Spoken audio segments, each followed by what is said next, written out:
Hi, and welcome to Danny After Dark. If you're new here, make sure to like and subscribe so you don't miss a notification or a new episode. Tonight is the weekly True Crime and Chill. And as you can tell, I'm in a bit of a different location. I am live at the Kitty Cat Cafe and Lounge in Peabody, Massachusetts. If you have tuned into my channel before, about a year ago, I did a live from here along with the Liz, and we talked about our feline rescue volunteering. So I am back, and there is a whole new group of adoptable cats, and you will be able to hear them as the show goes on. And most importantly, you will be able to see them in the background. So again, there are 10 adoptable cats and kittens. They are also stinking cute. I just can't even. I can't even. So I am here for those of you who are not familiar with the Kitty Cat Cafe. I do have a link to the Cat Cafe in the description bar below, as well as a link to the shelter that I volunteer at, Pals Animal Lifesavers in Salem. So quick, just in case anybody is not familiar. So the Kitty Cat Cafe and Lounge is a nonprofit in Peabody, Massachusetts. It is partnered with two local rescue shelters. One of them is mine, which is Pals in Salem, as well as the other shelter is Paws of Wakefield. And here, the cats, it's a great place for cats who maybe don't do well in a shelter situation or don't do well in a cage. They just live here. They live here until they're adopted. And they're more easily adoptable because you get to come, hang out, spend time with them in a more relaxed setting. And if you can't adopt and you just want to get some cat time in, you can still come and just hang out with the cats. So it's a freaking win-win. So if anybody is interested in more information, I do have the link for both Pals. Yeah, see, you can already hear. You can already hear. For Pals and the Kitty Cat Cafe in the description bar below. I also put a link to the episode that me and the Liz did live from here a year ago. So tune into that. As I was setting up, there has been the cutest black cat that keeps jumping up and stepping on my keyboard. So you might get a view of that. I don't know. I'm sure some of you will be very, very excited. Tony Stewart, I'm looking at you. So yes. And last time I was here and I did a live, there were a few of you that made a donation through YouTube or PayPal for the Cat Cafe, which was amazing. So I do have the, as you can see scrolling down here, a link to the Cat Cafe. But if anybody does feel so inclined to make a donation, I know you can do it while I'm live here. I will be passing that rate along to the Kitty Cat Cafe. So even if it's a couple of bucks, $5 is less than a Starbucks coffee. Trust me, I know that's why I went to Dunks tonight. So yeah, any little bit helps because it's a nonprofit. So if you're so inclined, especially if you see a cat in the back where you're like, oh my God, go ahead, make a donation and I will kick it right back to the cafe. So before I jump into this week's current true crime cases, Beckham will be joining. He will be fashionably late as always. Other than that, let's see who is here because there's a lot to talk about. And I know I say that every week, but y'all know your girl has been watching, more so listening because it happens when I'm at work, to the Karen Reed case. So there will be a long update on the Karen Reed case. We'll do that towards the end because in case people are not from here, you're just like, Danny, I'm so sick of this case. Trust me, we are too. It shouldn't be rehappening, but it is. And I don't even think that's a word, but that's okay. All right, let's see who is here tonight. Tony Stewart, first in the house, as I expected. How you doing, hun? James Watson. Yeah, Beckham is never ready. Fiddle. Hey, Fiddle. Good to see you. Lil Milky. I'm going to say animal shelter. Oh, of course. Where else would I be? I'm into true crime and cats. Tony L, good to see you. Nailed it. Of course you did. What is Beckham chirping at? I was part of a sports podcast for a few years and we'd be live from a sports bar. That was before I knew you, Beckham. I've heard all about it. You guys know me too well. You really do. Hey, Capone, good to see you. We have one of those here. It's called the Green Door. That is awesome, Capone. Have you been? I am curious. Why? Capone, I was just in Vegas. Why didn't you tell me this?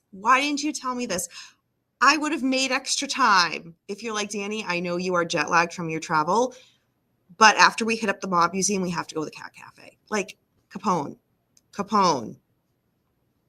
missed opportunity. How did you get the keys to that joint, Danny? Well, let's see. What can I legally say? No, I'm just kidding. It's called volunteer work. So other than that, I cannot reveal yeah. Richard, hello. Oh my gosh, absolutely. Hey Troy, good to see you. Barbara Salisbury. Thank you for coming in. So good to see you. Paul. Let's see. Hey Capone, I got to start driving, so I won't be able to say hi to everyone, but I hope you're all having a good day. Paul, you better watch this on recap. You and mini Paulcast, because there's a lot of cute cats here tonight. I love the cat stepping on Danny's keyboard. Oh, I know. I guarantee that's going to happen. Guarantee. Paul volunteered to empty the litter boxes. That is true. That's the only reason I was able to use this place, because I made Paul and Beckham offer to do the, not so glamorous side of volunteering. Hey, Kane, good to see you. Karen Reed. I know. Who's Karen Reed? Yeah. When I tell you I have like 10 pages of notes, I have like 10 pages of notes. And that is cutting it short. There was so much that happened this week. If you've been watching it, then you know. Let's just do Karen Reed tonight. Beckham, I honestly thought that I was like, should I do a separate show? Like, I don't know. There's a few other things that we're just going to like quickly get through at the beginning and then just do Karen Reed. Because there's just so much. I like the song behind. Okay, you guys are talking about that. Hey, Zach, good to see you. Okay, so you can already see one cat already. And I know I've been hearing the cats behind me, so I hope you guys can see as well. But there are 10 of them. I wish I was able to upload the picture first. I didn't even think about doing that before I started. So I did take a picture on my phone. If you guys are able to see, don't mind like the fingerprints. So those are the cats that are here tonight. There is Chickpea, who is 3, Freya, who is 1, Lex, who is 14, Max, the Siamese, who has like captured my heart the second I walked in, is 9, Mimi, Mimi, not to be confused with Auntie Mimi that pops in the chat, is 1. Gray Jack is 2, Franklin is 2, Daryl is 1, Jack Black is 1, and then Lloyd is 6. So, I've already taken like so many cat pics tonight. I will post some on the Danny After Dark Instagram account. If not late tonight, then tomorrow for sure, just so you guys get to see. So if you are not already following me on the Danny After Dark Instagram page, definitely make sure to do so.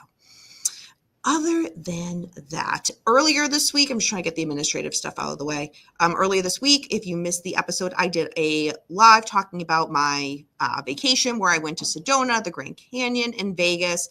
And a lot of that episode was focused on the Mob Museum that I got to visit while I was in Vegas with Capone from the chat. So yeah, tune into that if you missed that. That was a lot of fun to kind of recap my trip with you guys. Also, we are in May. So July is right around the corner, and I will have a booth at the True Crime Podcast Festival this year. Again, it will be in July, the weekend of the 18th, and that will be in Danvers. They say Boston, but for those of us who are here, we're like, yeah, Danvers. So I will have a booth there. So check it out and get yourself a weekend pass if you have not already. One, because it's going to be such an amazing podcast festival. So I'm so excited. That will be the festival where I have my very first Danny After Dark booth. So yeah, I'm excited. So get your pass if you have not already. And I have a discount code Danny20 to get you 20% off your pass if you are in the area and want to come.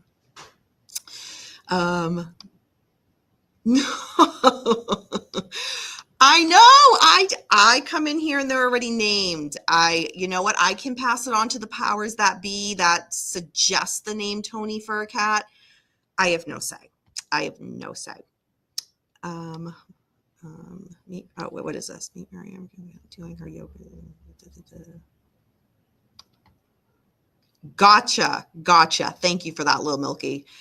All right, so Beckham should be in here soon. Before he is in, because I know he just wants to talk Karen Reed, because I have made him follow this case. And by making him follow this case, I think he's gotten into it himself. So to say me and him have been messaging a ton the last few days because of what has been happening with the trial is an understatement. It's an understatement. It's a lot of, did you just hear that? Did you just see that? Oh my God, did you just hear that? Like, type of thing. And it's, yeah, no more words are needed. Hey, D and Quirk. What about Mittens? There's no Mittens here. There is no Mittens here. Hey, Corey Novak. Good to see you, hun. Oh my gosh. Thank you for being here, Corey. That just reminded me. So the May book for the Danny After Dark book club has been voted upon, and it is the one that Mr. Beckham has suggested. I will do an official kind of community post and put that out there. But for those of you who are on the Facebook group for the book club and already saw, you know what it is. It is Frank Figliozzi's Long Haul, Hunting the Highway Serial Killers. So feel free to get that book and join it on the book club. We will do a live book review on Thursday, May 29th. Again, everyone's more than welcome to be on camera and review it. If you want to be just in the chat and kind of participate that way, feel free. Or if you would like to be more incognito and just kind of lay back and do neither and read the book and just follow along as we do the live, feel free as well. But that is the book selection. So make sure to get your book. Mine should be arriving this weekend. So I'm very excited. Are you saying I remind you of a highway serial killer? Corey, yes, you do. And that's like one of the things I absolutely love about you. For some reason, I just saw, it's just like, oh my God, the book. But maybe you do. Is that a bad thing? Hey, Auntie Mimi. Mimi, I am live from the Cat Cafe. I actually did tell her yesterday when I stopped over to see Auntie Mimi, like, guess where I'll be? So she already knew. Okay. So let's see. There's a few cases that I know Beckham will want to be partaking in. So Beckham, oh my God, I didn't send Beckham the link now that I think about it. That's so funny.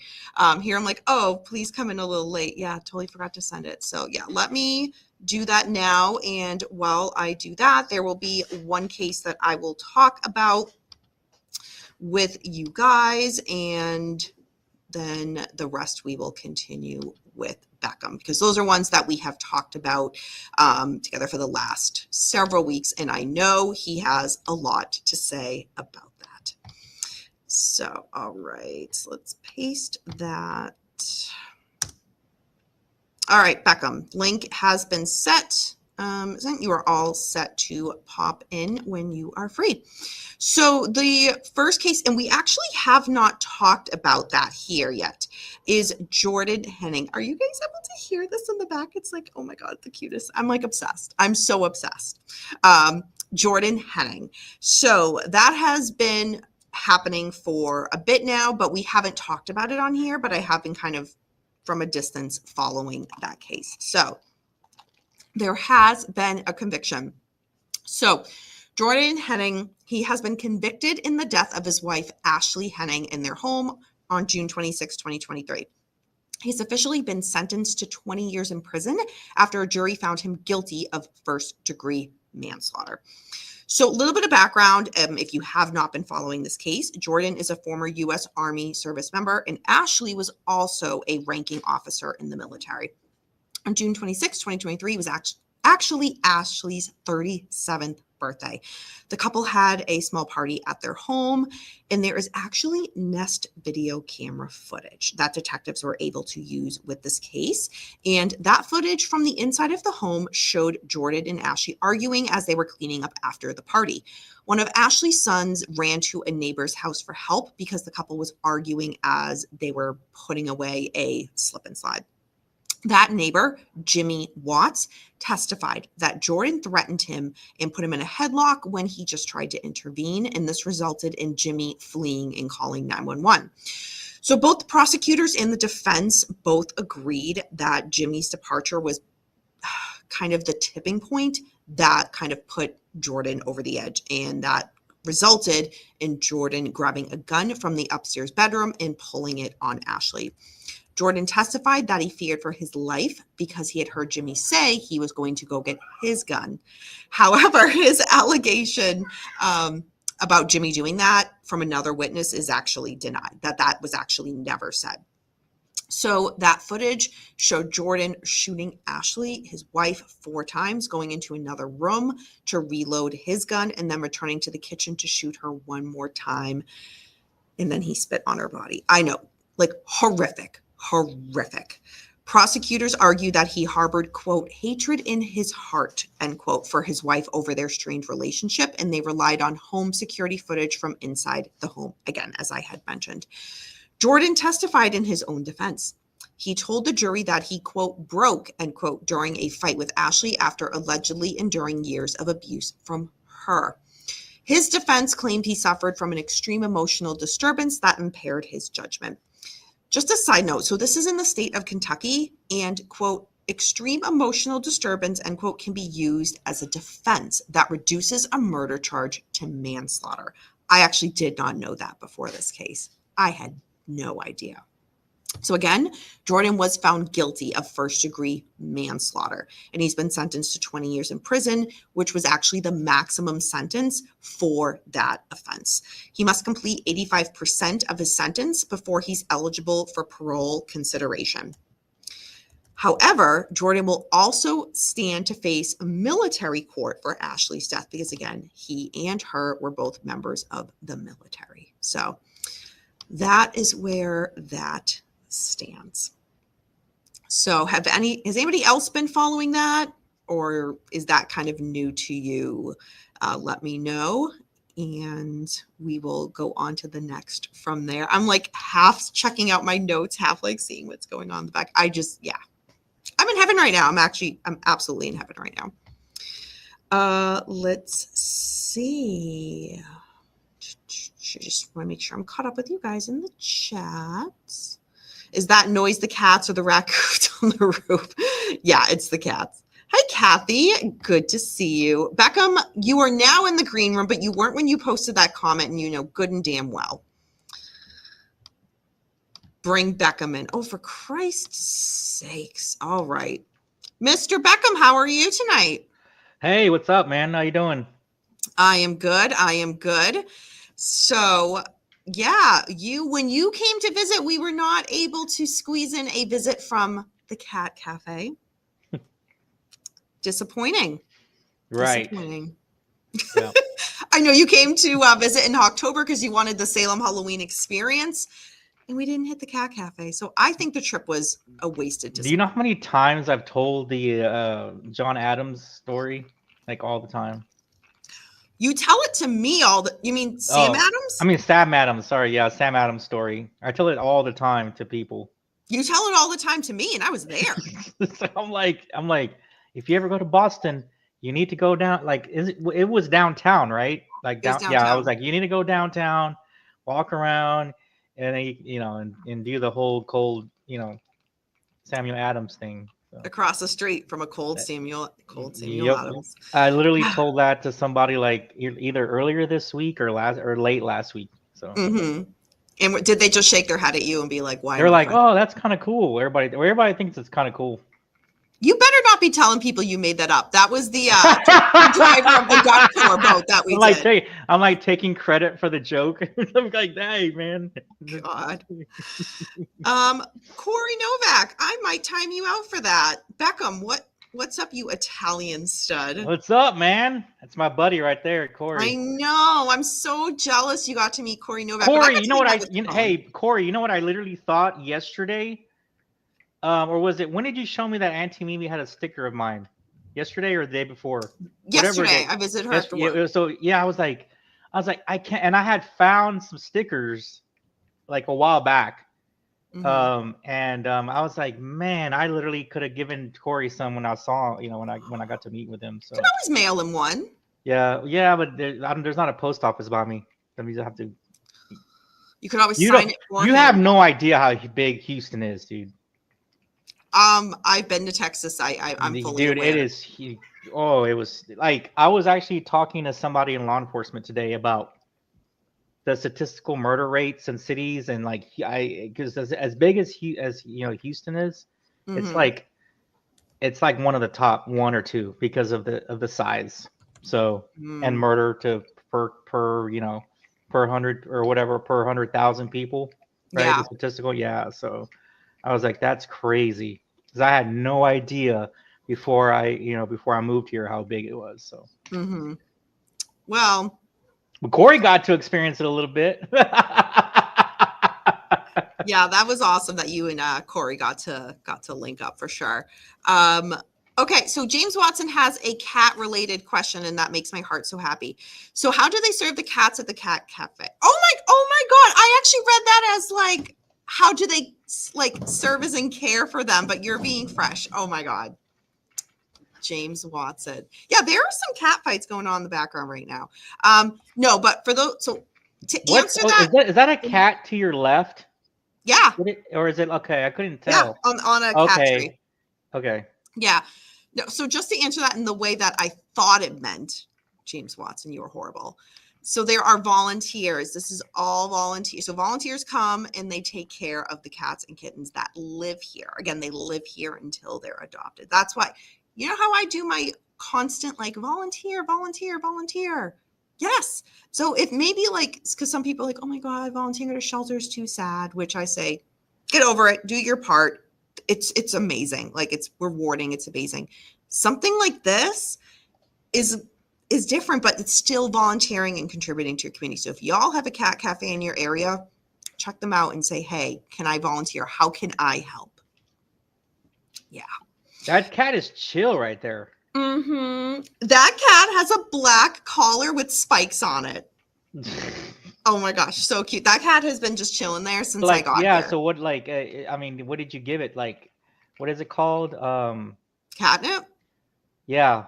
No, I haven't given that. Oh, I was like, what's it called? Any of them Meow? Is it called Maui-Wana?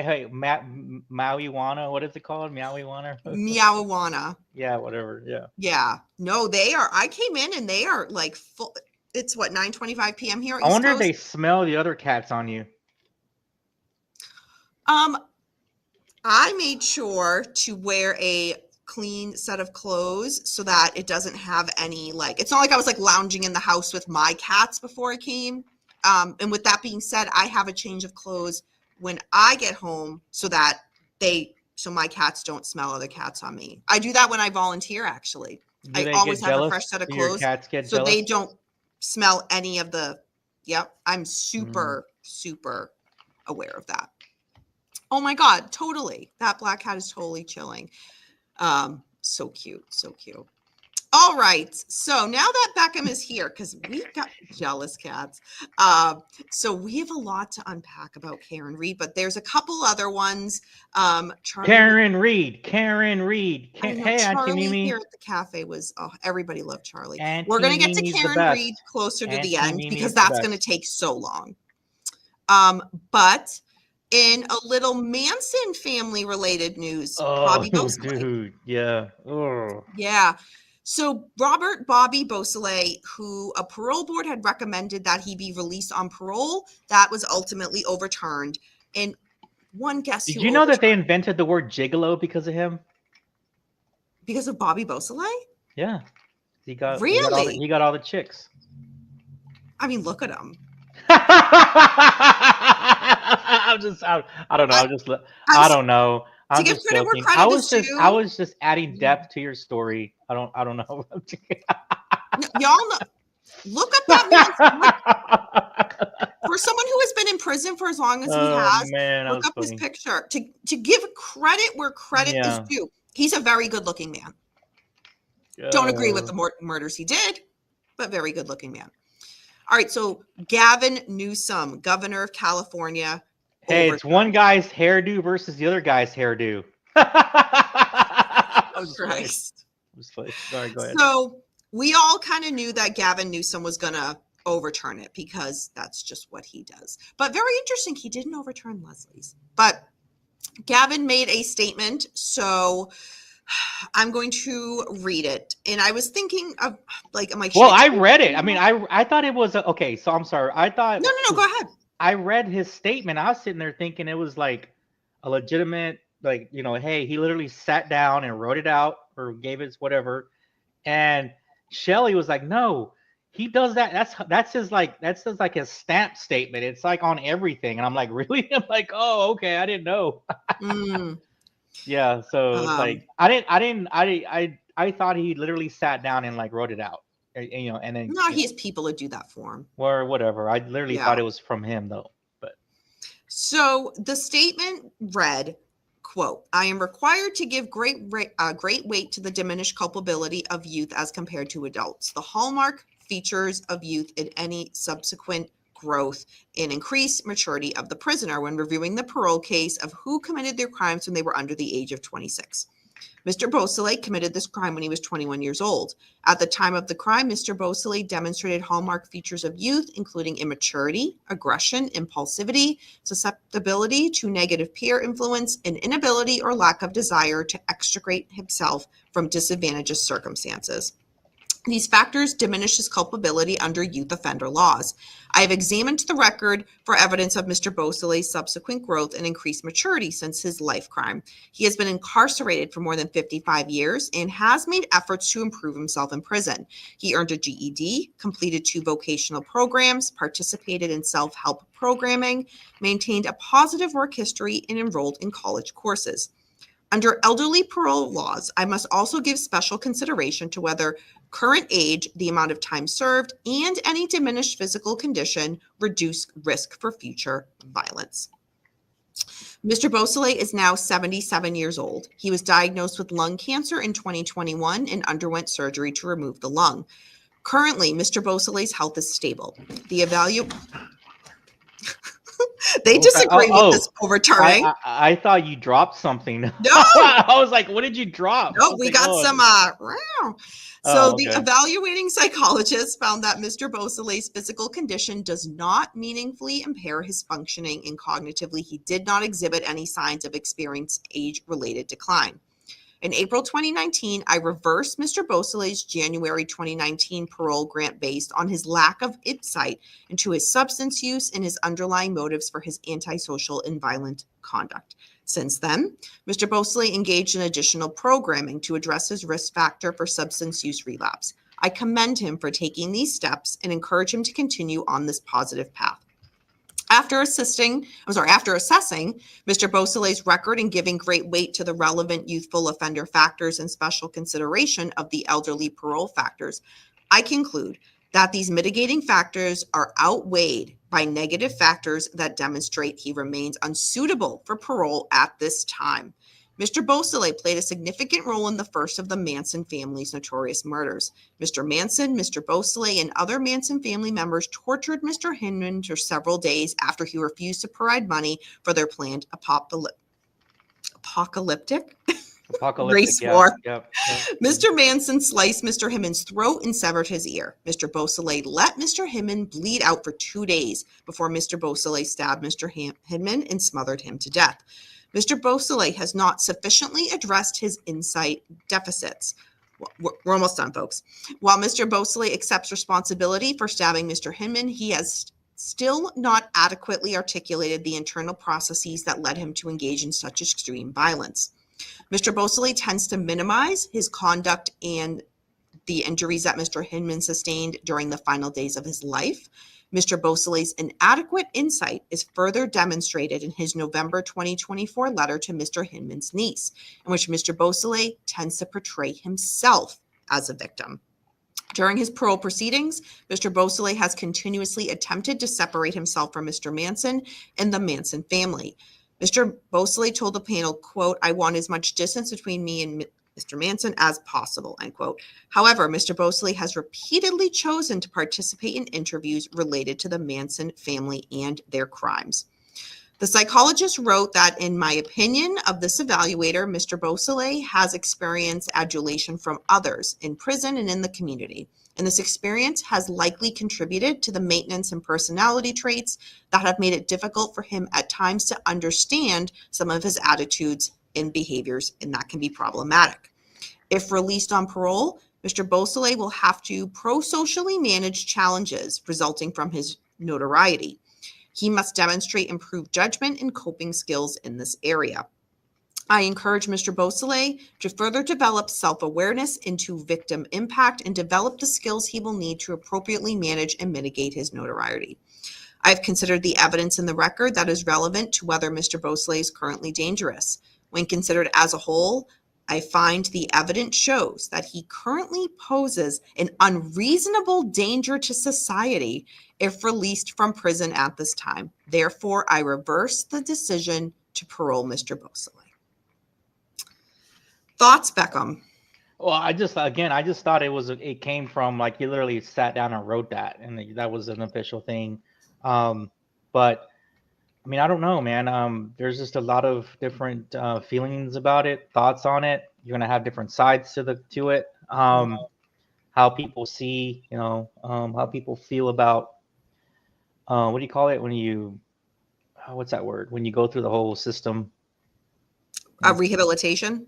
There you go, rehabilitation, right? So, he's 77 years old. I mean, what's he gonna, what can he do? Well, according to Gavin Newsom, he poses an unreasonable danger. That really makes no sense. I mean, makes no sense. Like, he's fragile. He only has one lung.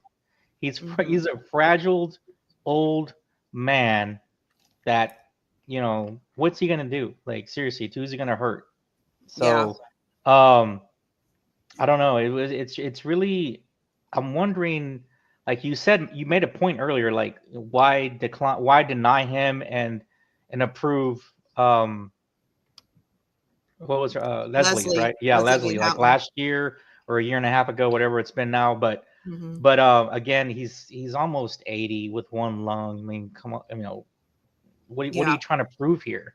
And also, he's done a lot. But I will say, in the last year, he's been on some podcasts. He's put some stuff out there that might have given it a negative undertone to a lot of people.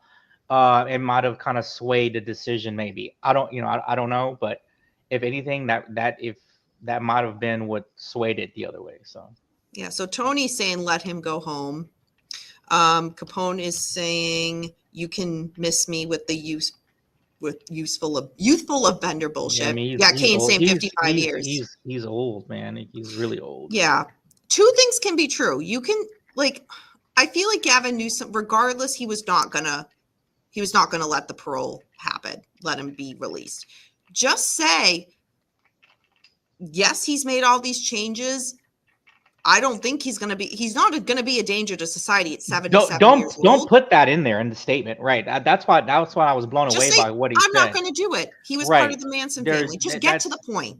Right. Like, there's nothing he's going to do, man. He's like 80 years old with one lung. Like, seriously, what is he going to do?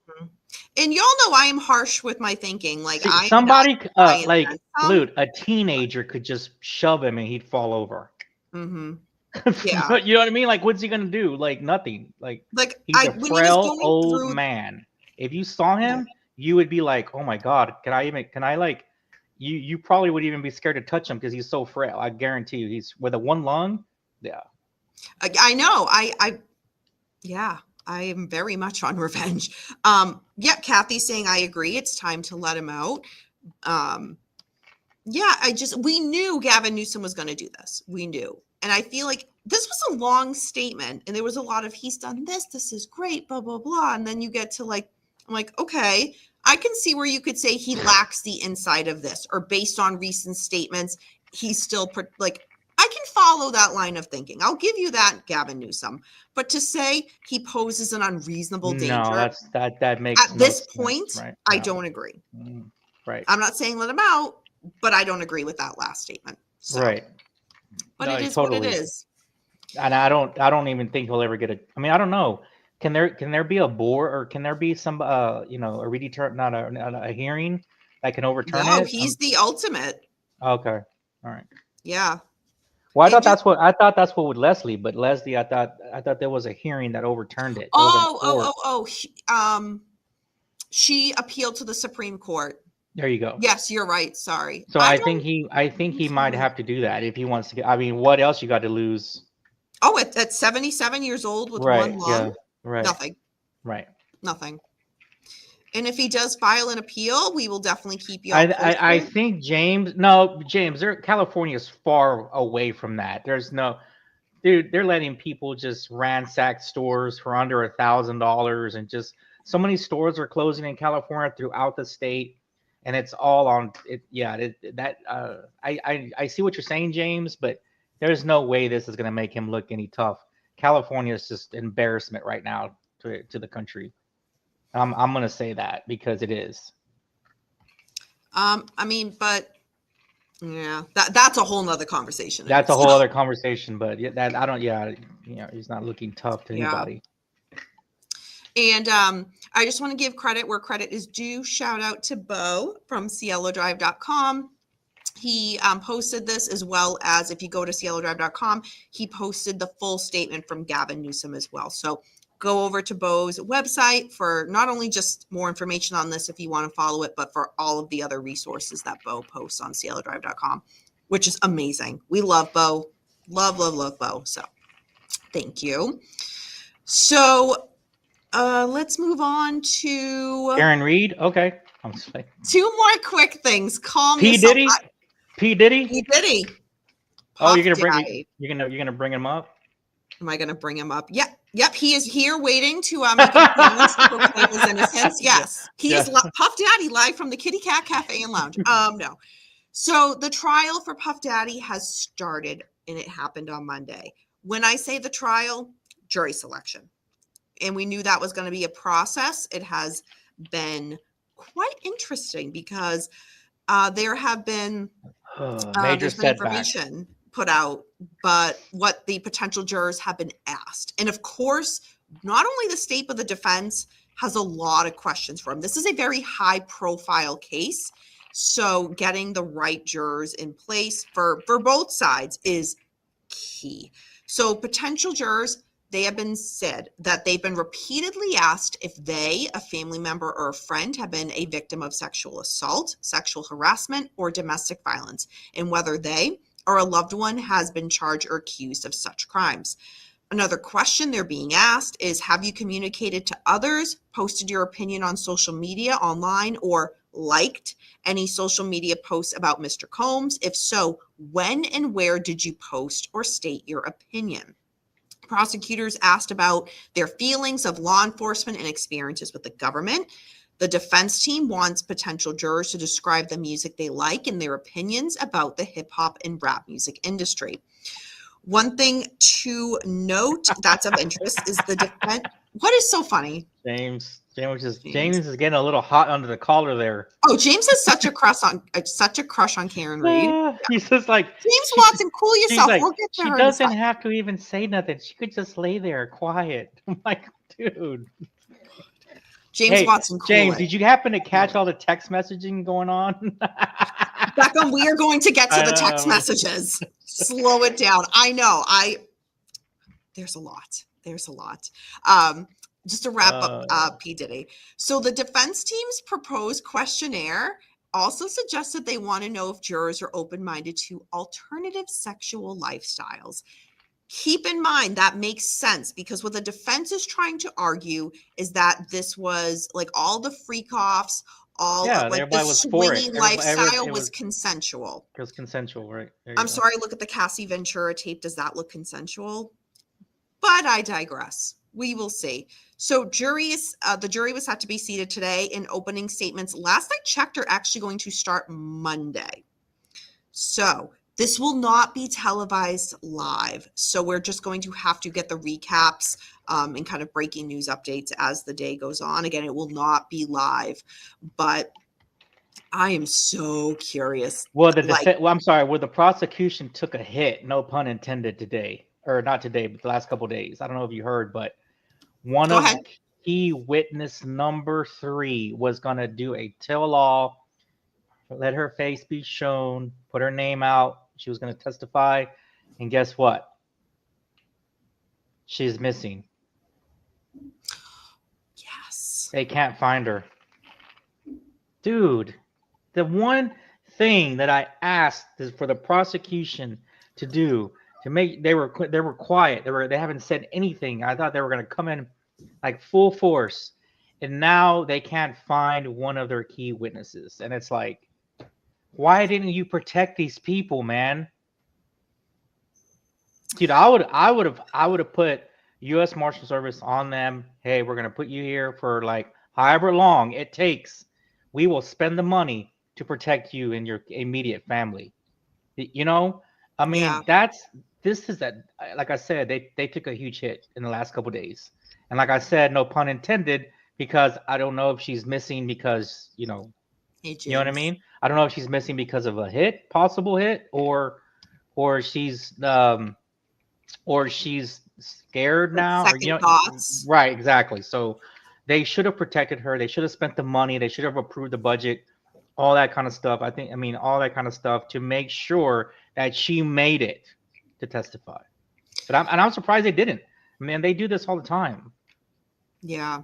Tony said witness tampering. Kathy completely agrees we with don't you. know yet. I mean, we don't know as of yesterday. So it was all day yesterday, all day today. She's missing. I don't know. I was kind of going off of your line of thinking. I would not be surprised if once the jury is set, like think of Puff Daddy and his camp and the threats that they've done to people to like not expose him, not go to law enforcement. What's to say his side doesn't kind of go to the families of the jurors and kind of we have no idea, man. Like it would surprise me. It would not surprise me. And that's one of the reasons he was revoked bail for one of the main reason. No, that was the main reason. Twice. Well, also because he's a flight risk. Yeah, but no, that was one of the reasons it was more of his extension to people. No, you're absolutely right. But they also knew that he was a flight risk.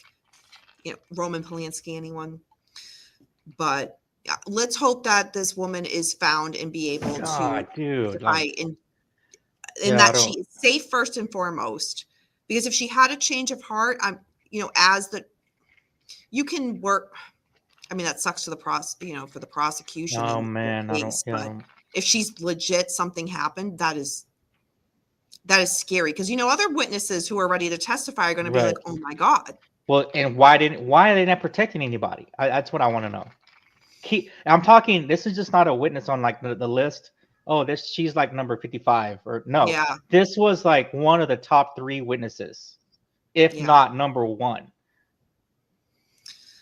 Let's hope that there's some type of a positive update to that by the end of this weekend with the. Well, I don't know. I mean, we won't really know until next week. But for the last, that's what I'm saying. Oh, yeah. I mean, for the last 2.5 days, she's been missing. Jeez, we will keep you guys posted next week for sure. But, oh man, what are you drinking, Danny? Looks good. So, oh my God, Starbucks. Yeah. Dunks has like tropical refreshers. So I got the passion guava one. Tropical guava, I think it's called. What is that drink that I had in LA? The green one that you were like. Oh, that was Starbucks. That was a iced matcha with. Was it the chocolate cold foam or the vanilla cold foam? I don't remember, but it was so good. Mm-hmm. But I haven't tried it since, but it was really good. Mm-hmm. Oh, there are apps and on Instagram, on the Instagram app, there's like pages of like. I was going to say, how do you get these?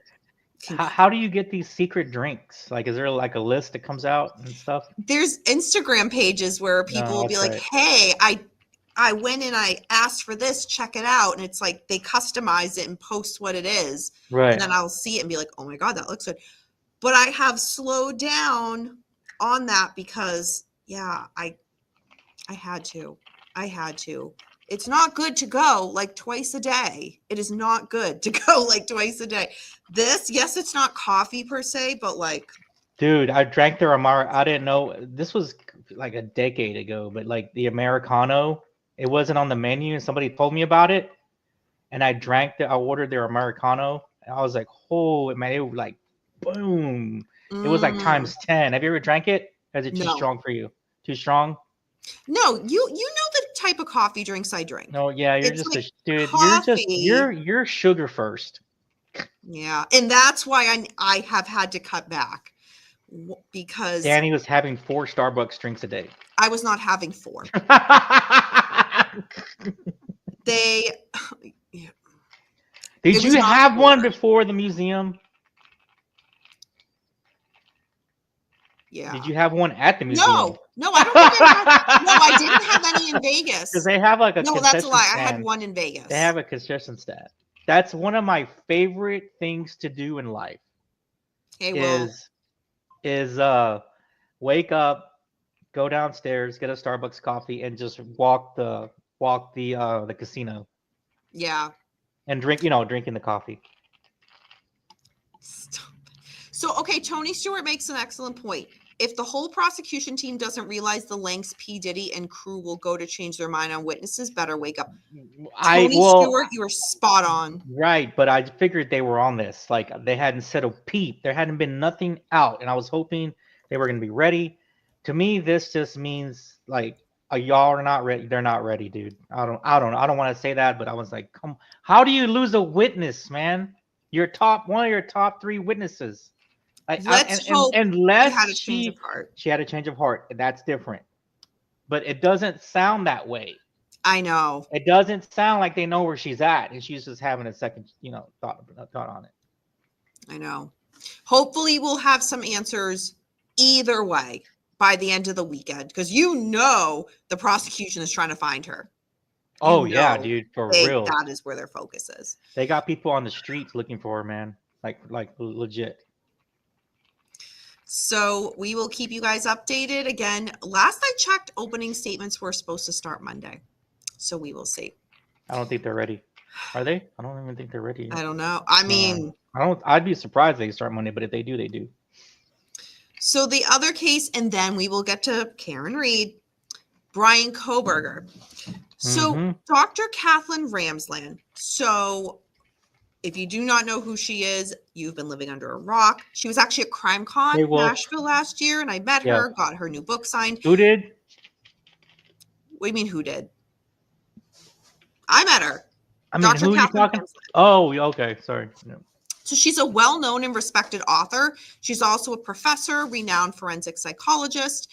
She was one of Brian Kohberger's professors. Oh, you met her? Yeah.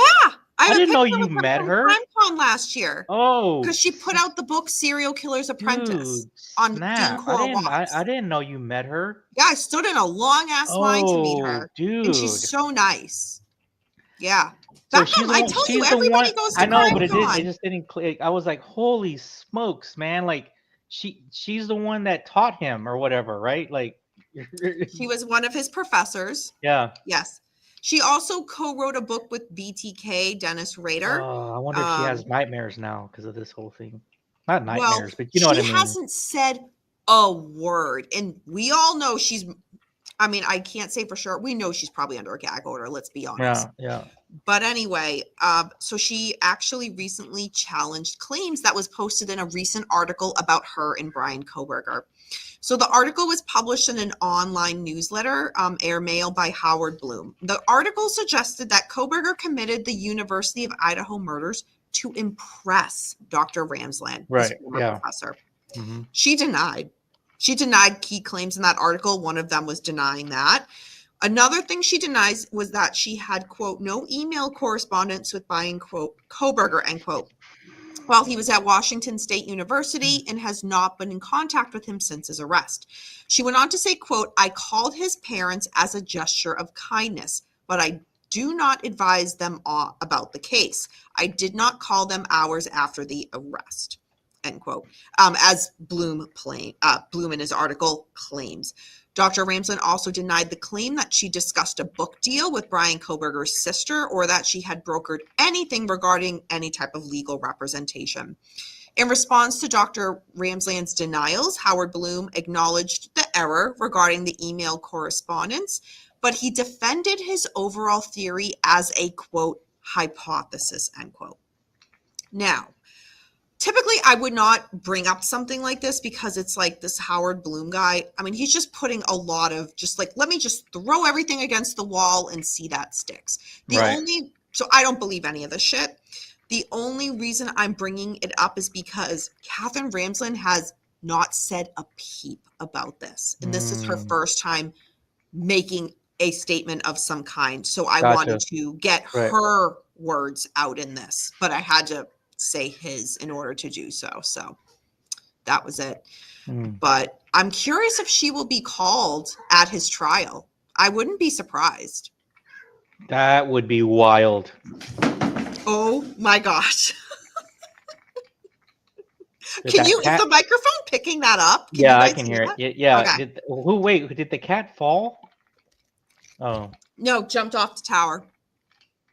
Nope, they are chasing each other. Yeah, so what was it you earlier that said, oh, did you give them catnip? Does it sound like they need catnip? No. Yeah, you need it. You should give it to them.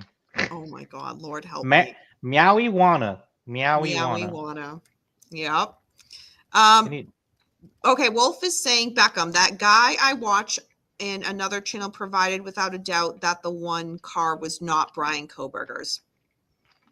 Oh, the one that was driving by the crime scene, the white car that's on video, but you can't see the plates. Is that what you're referring to, Wolf? There's stories out there about people tied to the deceased on this case that have a history of getting arrested. They're on video. One of them was a girl that was arrested, the DUI, and she's got ties to the drug underworld, and she was at a pool party of another girl that's come forward and said that I saw Brian Kober. I met him at a pool party. That girl that I just talked about with the DUI and the drug, drug underworld background with affiliates and stuff. She was also at the party. So there's some connections going on here and there, but not like fully. You know what I mean? Like not like, oh, okay. But it's going to be interesting. I mean, I don't know, man. I just still think too much evidence is pointing to this dude right now. You know what I mean? Too much circumstantial evidence is just pointing to him right now. But I don't even know if the defense will go that route. We'll go like look at the negative around the deceased and who they knew and who they're associated with, that kind of thing.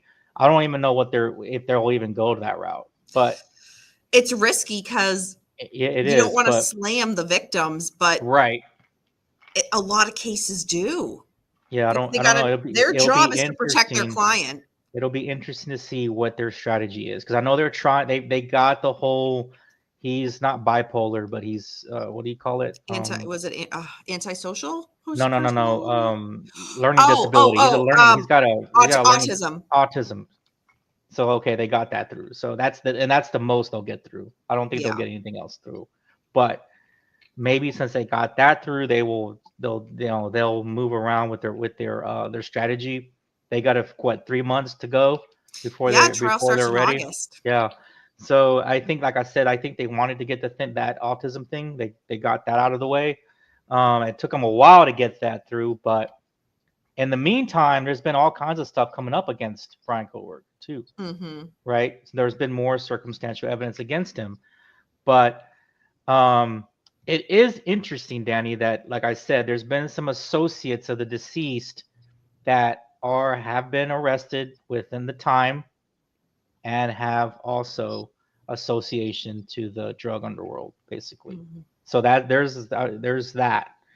And I've heard some deep dives, but I don't know. It's kind of a major deep dive, but I'm not gonna go there. But Wolf has been very outspoken about this. Capone has been very outspoken about, like, what about the other housemates who waits 8 hours to call 911? Doesn't that seem odd? That is one of the questions that I think a lot of people who have doubt in the prosecution in the state's case are very fair question. What if they were scared because they knew of an affiliation to whatever, to other criminality, and that they were like, oh my God, something's happened to them. But I'm not. If I stay here, I'm safe because I'll have nothing to do with that. I mean, I don't know. There's all kinds of thoughts going around, or I'm sorry, not thought, ideas going around. That's why they took so long to call, because they waited till the sun came up, till there was light. And people tend to feel more safe when there's light, right? Rather than dark. So they felt their rooms were safe in those moments. I don't know. We don't live in darkness. Darkness lives in us, right? Yeah, shut no. Anyway, I don't know. I don't know, man. It's just it's just that I've heard some stuff. Like I said, there's proof from the pool parties that Koberger had a run in, and then that girl knows the other girl who has an official association to the drug underworld, and they knew the deceased girls. I don't know what to tell you. But again, like through all the, what the state has, again, we don't know everything the state has for its case. We shouldn't. We're not privy to that. When the trial starts, we will see. But as a reminder, all it takes, I know. Look at Kane's comment. That's funny, Kane. All it takes is one jury member to have reasonable doubt. That's all it takes. We will see.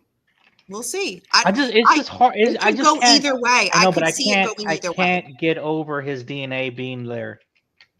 I know. That's to me. That's the thing. Yep. 100%. But again, with all of the questions and this and that, I could see it going either way based on what we know so far. I don't know. We'll see. All right, we will keep you guys posted on that. Again, there was nothing new in regards to Koberger himself, but Dr. Catherine Ramsland, I wanted to make sure that was put out there. But yes, Beckham, go back to my and I posted it on the Danny After Dark Instagram page. Go back to my CrimeCon photos. I'm not on Instagram. Photo with Catherine Ramsland. But I'm not on Instagram, sorry. I'll have to look and send it. If I was on Instagram, I'd be too famous. I'm sorry, what? What did you just say? Nothing. Anyway, let's get back to the cases.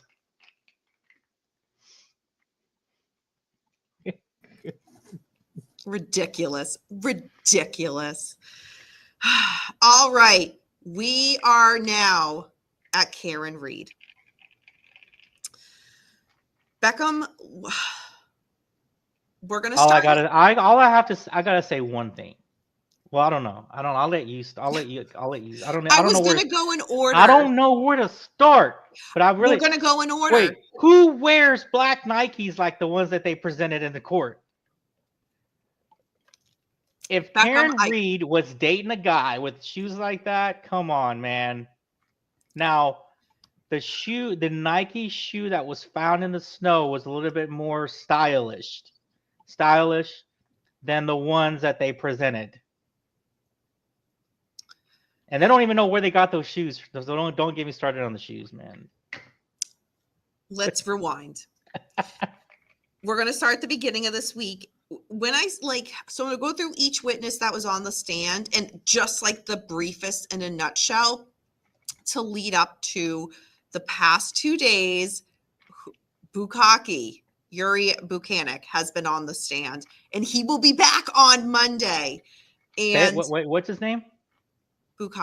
Yuri Buchanek, but Turtle Boy turned to the name Bukaki. Buchanek? Buchanek. Buchanek. Yuri Buchanek. Buchanek. Stop messing with me. And that lady was like, yeah, Trooper Bukaki. Yeah, that was funny. Dude, I thought you had it saved. Oh God, it's saved. You need to start playing that. You should be playing that like every day, like for the next 2 weeks. Do I have it here? Yes, I met with Trooper Bukaki. All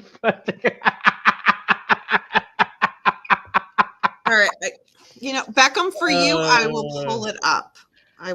Dude, I'm surprised you haven't even been posting it everywhere. But I have his audio from one of the statements that he made about the 18 months. I have that to play for you guys. Hey, for all the guys in this that are listening to us tonight, and you're in the chat, make sure your all's shoe game is on point. I don't care how old you are. Come on. I don't want to see you guys with those Nikes. All right. That they went and so bought. I'm gonna play that they went and bought at like Ross. They went and bought those Nikes. Stop it, Beckham. The sneakers. There's okay. Yes, I think they went and bought a new pair. I think they went and bought a new pair, and they got them at Ross, dude. Seriously. Hi, Karen Diamond. Welcome. It's Danny. It's lovely to see you and Mr. Beckham. Danny, you look lovely. Thank you. Hello, Karen. Turtle Boy, what a nickname. Look, Tony Stewart, look him up. If you're in New England, you know who Turtle Boy is. If you're not from here, like people only know him because of the Karen Reed case for the most part. But check him out. All right, Beckham, I have the audio. Ready? In Canton. Who was present for that interview? Me, my husband, Trooper Proctor, and Trooper Bukaki.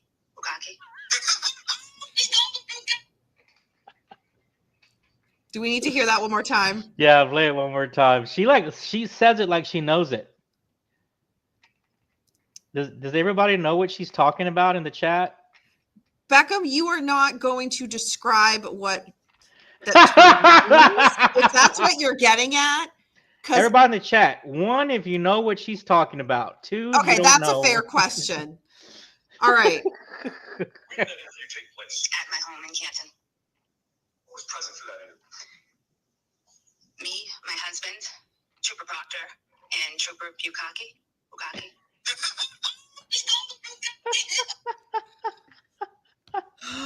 Oh, that happened last trial. Hey, can you guys like type 1 or 2s, please? Beckham, stop it. K-Dog's out of 5. I think K-Dog knows what's up. All right. So now that we got that out of the way, because Beckham is 5 years old and wants to giggle like a little boy. So this week, on Monday, was Ryan Nagel, and that is Julie Nagel's brother.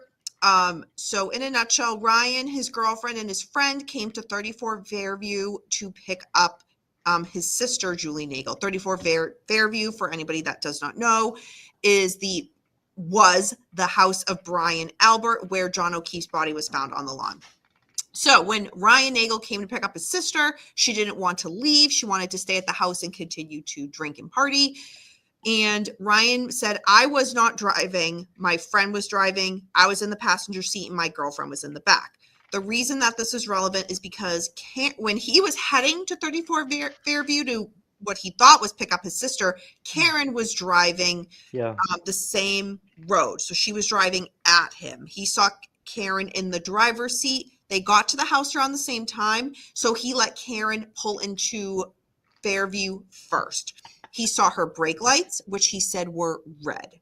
So keep in mind that they were intact. He didn't notice any damage to them. He didn't see anyone in the car when they left besides Karen, and her dome light was on. Let me repeat that.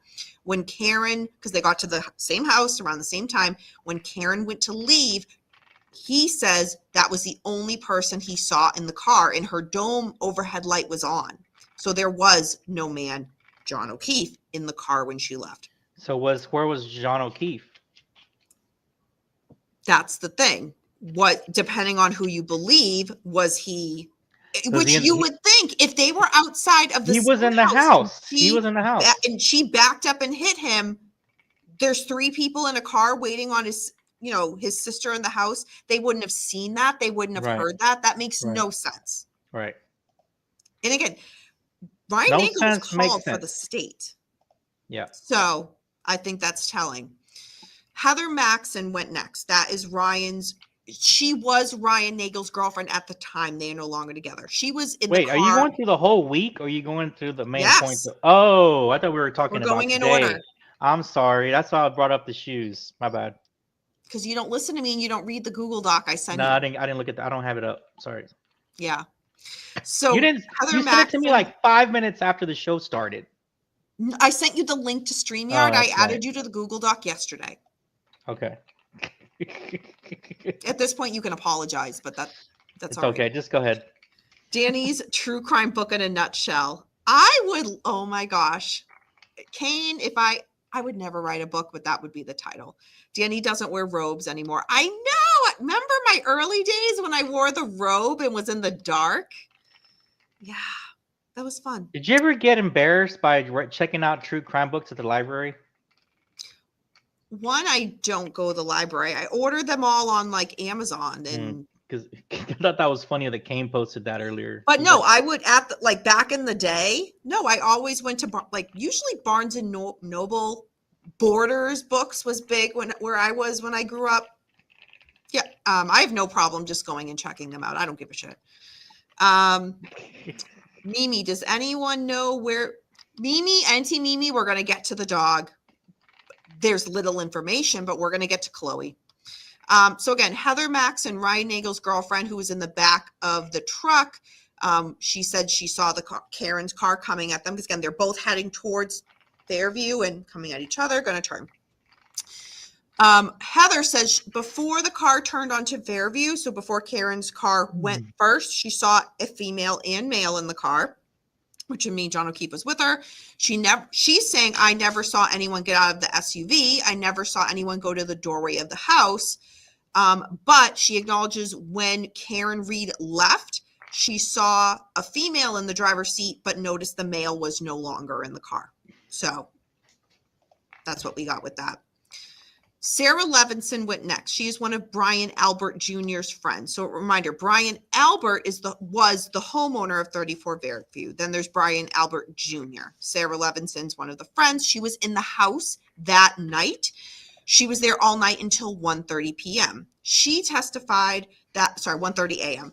She said no one else came in the house that night. And when she left, because then one of the questions is, okay, if you left, how did you not see John O'Keefe on the lawn? She says she was looking down at her feet because of the snow.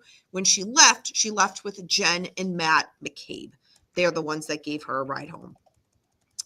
Next, again, I'm just moving through this quick. Katie McLaughlin, she then testified, firefighter and EMT. She was one of the first responders. She had talked to Karen Reed at the scene. She says Karen Reed was frantic and that Karen Reed told her, quote, I hit him, end quote, and repeated it 4 times. On cross-exam, Katie McLaughlin said she didn't know who lived in the house that day. But she then learned it was the Alberts, and then there was a big questioning about her relationship with the Alberts because she's saying I'm not friends with Caitlin Albert, but then there's a lot of pictures of them together. They're friends, dude. I know. She just lied. Yeah, she just lied. But again, as an EMT, to say, oh yeah, Karen Reed's telling me I hit him. Did you document it? No, that's not my job. Right. Yeah. Come on, no. And I will say, for those who physically watched it, Sarah Levinson and Katie McLaughlin on the stand, they just looked so over it, like they didn't want to be there. It was a waste of their time. It just did not present well, in my opinion. At the end of the day, no matter if you're Team Karen Reed or Team Anti-Karen Reed, a man is dead. A Boston police officer is dead. No one wants to be, on the jury. On the witness stand being interviewed for this. But act like you somewhat care that somebody lost their life. They just looked so this is such a waste of time. It was not aesthetically a good look. All right. Beckham, and as I'm going through people, if you're like, wait a minute, I want to jump in on this person, feel free. Anything so far? Or if you want to hear the Bukkake audio again, let us know. For Christ's sakes. All right, next. Paul Gallagher, former Canton police officer. He wasn't working that night, but was a manager at the time, so he came into work when the call came in. He was the one that had the idea to get the leaf blower. He said he was afraid to use a shovel and felt a leaf blower would give better control. On the stand, he showed the broken cocktail glass, blood on the ground, pictures after blowing snow off the ground. He says that they collected the coagulated blood and snow in red Solo cups and then put it in a Stop and Shop bag. Yes, the infamous Stop and Shop bag. And then he got a fellow Canton cop who lives across the street to kind of give him that stuff. Mm-hmm. So Alan Jackson on cross, he just went full force, as he should. He was saying that collecting evidence and to use what you use to collect the evidence, basically it cross, like there's contamination of all of those items. And he tried to stress that, think of what your office uses. It's specific evidence bags to document, to minimize contamination. That's the point of all of this. And everything that you used, now everything's contaminated. And a big part of that was that the Stop and Shop bags weren't sealed. So they were put in a car, but they weren't sealed. So you have again, all kinds of air components, you have air particles and all kinds of things. Yeah, it's all, yeah. And Gallagher was saying at first this was being treated as an unattended death and not a crime scene. They called state police, but the state police were not able to respond in a blizzard. So Canton police processed the scene. They said that, so the thing is, unattended deaths in Canton are required to have the state police come and do that. But I'm sorry, the state police come and do that. Canton police said they don't have the proper tools to do so. But then again, Alan Jackson was like, you had how many officers there? You couldn't send one of them a mile away to get the proper tools to handle all of the evidence, properly. And he was just like, well, no, because I sent this one person to get the leaf blower, and he's the only one that has access to this thing. And then Alan Jackson would be like, well, but then why didn't you just it just didn't make sense. It did not make sense. Right. Another thing Alan Jackson focused on with him was why Gallagher did not write a police report and why wasn't there an evidence log? Because there's all this evidence, but it was never initially logged properly. So it's being passed around and being tested, but people are not logging that. Mm-hmm. And there has to be a chain of evidence, like a log of chain of evidence, because that's what prevents shit like this in trials, saying, if you can, from point A to point B, from when it was collected, here's who had it, here's who signed off, here's where it went. If there's big gaps, anything can happen to it. So he was just kind of like, well, yes, he didn't write a police report. And so matter of fact, yeah, I didn't write it. Or, I don't know. I wasn't the one that did this. And it's like, again, this is I already told you policy and procedure. Whenever you come, if you're working on a case and you literally come across, whether it's any type of evidence, any type of interview statements, anything, it has to be, you have to do a report. You have to write a report, right? And it has to get approved. A supervisor looks at it, approves it, puts it in case file. That's standard policy and procedure. They were not doing policy and procedure, following policy and procedure at all. And it gets worse, as I'm pretty sure it's going to get worse. Yeah. Mm-hmm. So, all right, let me just finish about Paul Gallagher. Then I see you guys have some comments in the chat. We're going to get to that. So that was Monday. Tuesday, Paul Gallagher was still on the stand and Alan Jackson was still cross-examining him. And Alan Jackson asked if he saw any red plastic taillight pieces on the front lawn of 34 Fairview. He said no. He was asked about Brian Higgins because, again, they're buddies. And he said, Paul Gallagher says, I didn't know he was in the house. And then when he found out, he did not interview him, nor did he have anybody else interview Brian Higgins. So again, Alan Jackson went after the chain of custody, who had access to this evidence that was found once it was quote unquote found, who had access to the logs, and then went after why the evidence bags were not sealed. One of the points was, it was just sitting at one point on an open table where people were kind of coming and going. Once it was at the police station. And again, it's in an open bag. People are coming and going. Again, particles, that is not minimizing contamination. And Alan Jackson just he was all over that. So, all right. anything else you want to add about that so far? No, I mean, no, just the fact that, again, policy, what you should do in policy procedure at all times. And remember, I'm trying to set you up for later. A supervisor or a unit lead has to approve the report and put into the case file. So there's 2 sets of eyes that have at least look at it. I'm setting you up. I know you are. I know you are. For what's to come, yeah. I think this is the best comment tonight. Let me correct the record. Danny looks ravishing. Thank you. Thank you. No, that's very sweet. Thank you. James says, if John O'Keefe was beaten inside that house and left to die in the snow, then we're not looking at a hit and run. We're looking at a body dump. Correct, James. Or like a murder. Yeah, cover up. Correct. Did you see the one daughter said her BF was not in the house when John was? Then she cried. Yeah, I heard the whole thing. I honestly, like, it's of several coworkers, or it's being listened to at work. It is being listened to. With that being said, like, I can't watch it because I'm working, but I hear the audio. And if there's something where someone's like, you have to see like a mannerism that they did, then I'll go back when I get home from work.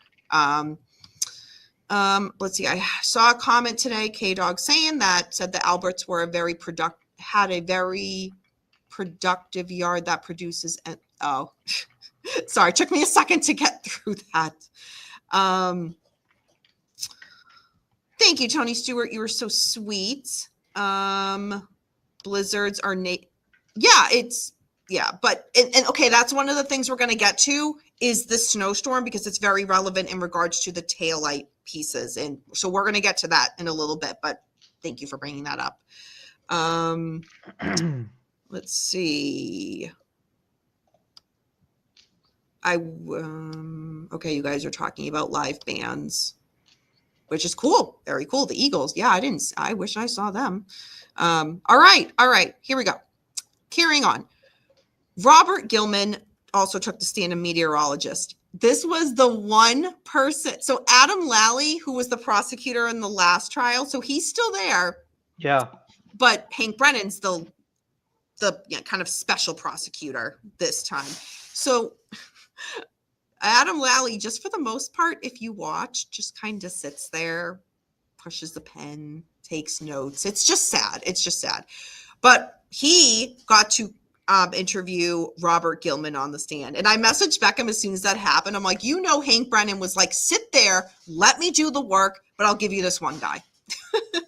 So the meteorologist, what he testified was that the ground was frozen. And when John's body was found, it was found under just shy of 4 inches of snow.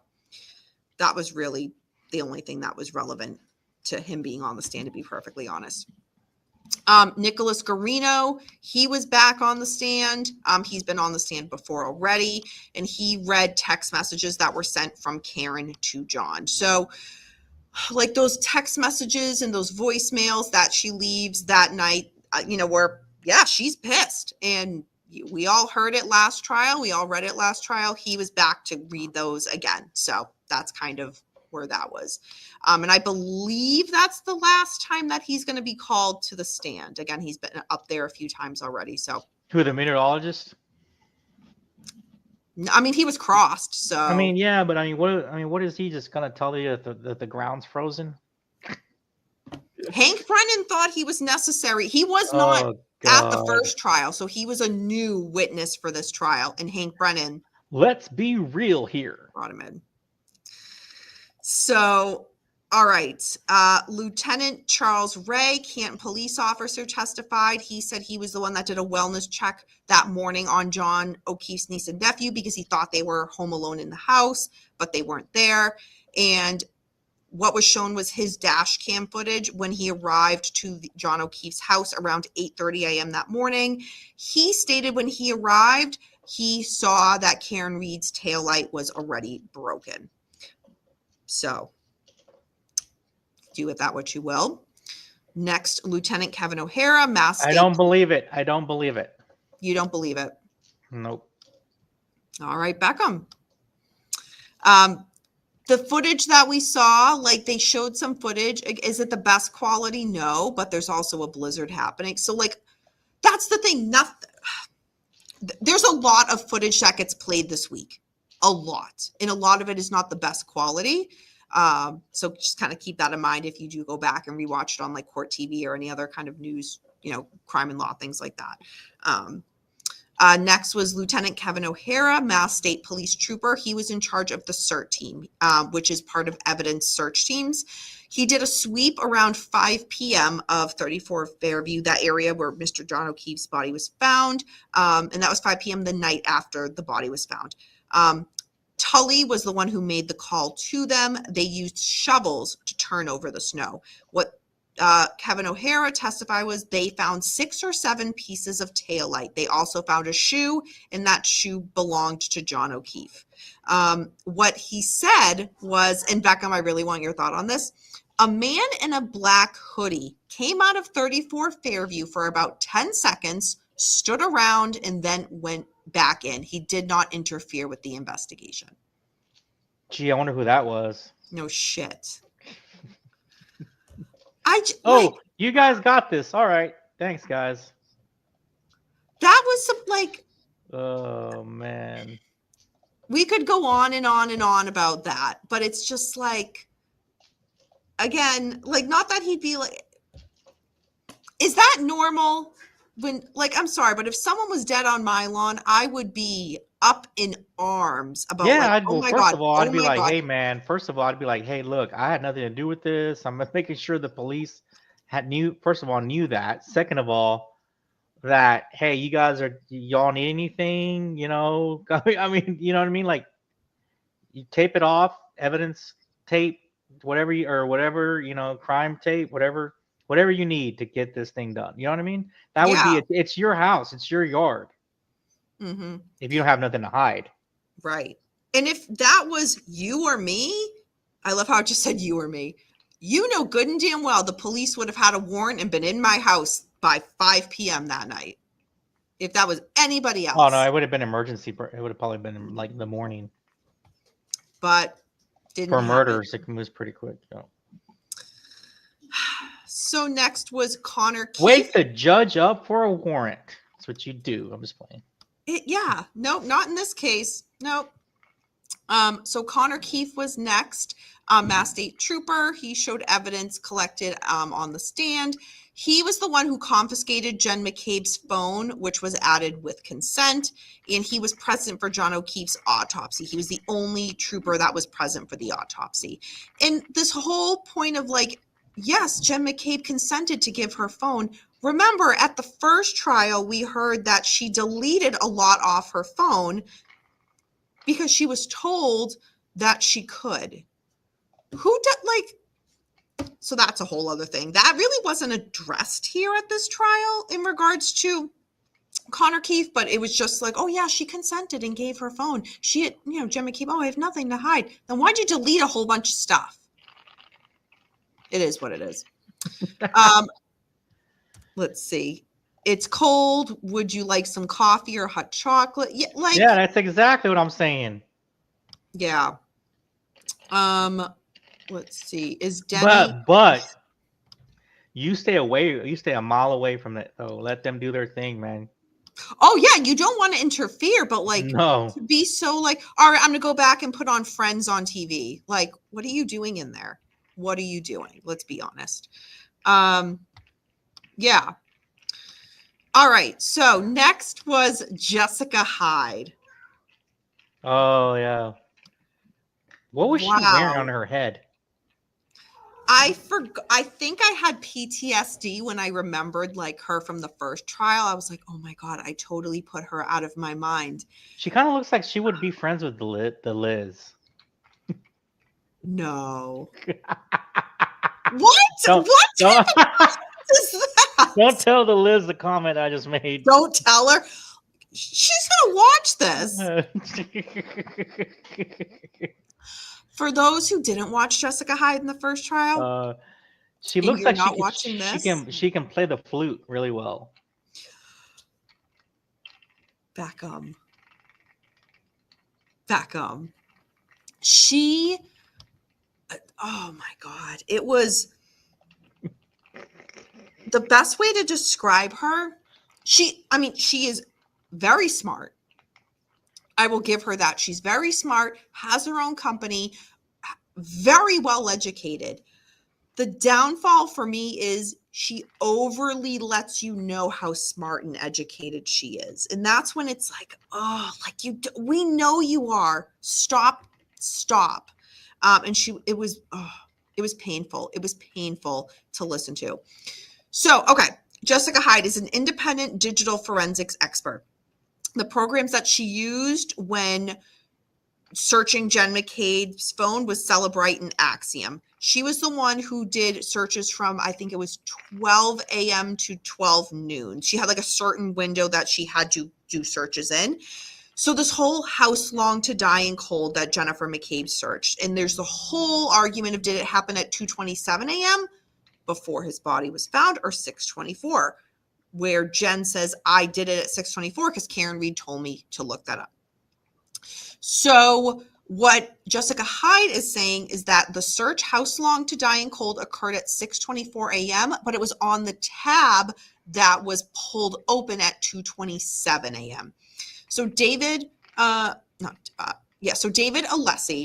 cross-examined her. And David Alessi, he is new to the Karen Reed team for this retrial. I'm obsessed with David Alessi in the best way possible. He is so good. His personality is not like Alan Jackson. It's not like David Dunnett. It's his very own. He is smart. He hits on it takes him a while to get there, but he covers everything. Yes, that's a very accurate way to describe him. Nothing gets by him too. Mm-hmm. So when he was cross-examining Jessica Hyde, there was a lot of talking over each other. She wanted to explain all of her answers, and he was it's a simple yes or no. And did you hear her Star Wars joke that she made? With her, I was busy, so I was in and out. So no, I did not, unfortunately. Yeah, it was like, what day did you receive, or get, I think it was what day did you receive the request to review her phone or whatnot? And she goes, May 4th. It's easy to remember. May the 4th be with you. And then she started giggling. Oh, dude, I missed it. Yeah. I was like, oh my God, Beckham. So I missed it. I mean, I would say go back and check it out, but I wouldn't want you to do that to yourself, hon. It's painful because I don't have the timestamp, so you'd have to go back. Oh no, I'm not gonna. Yeah.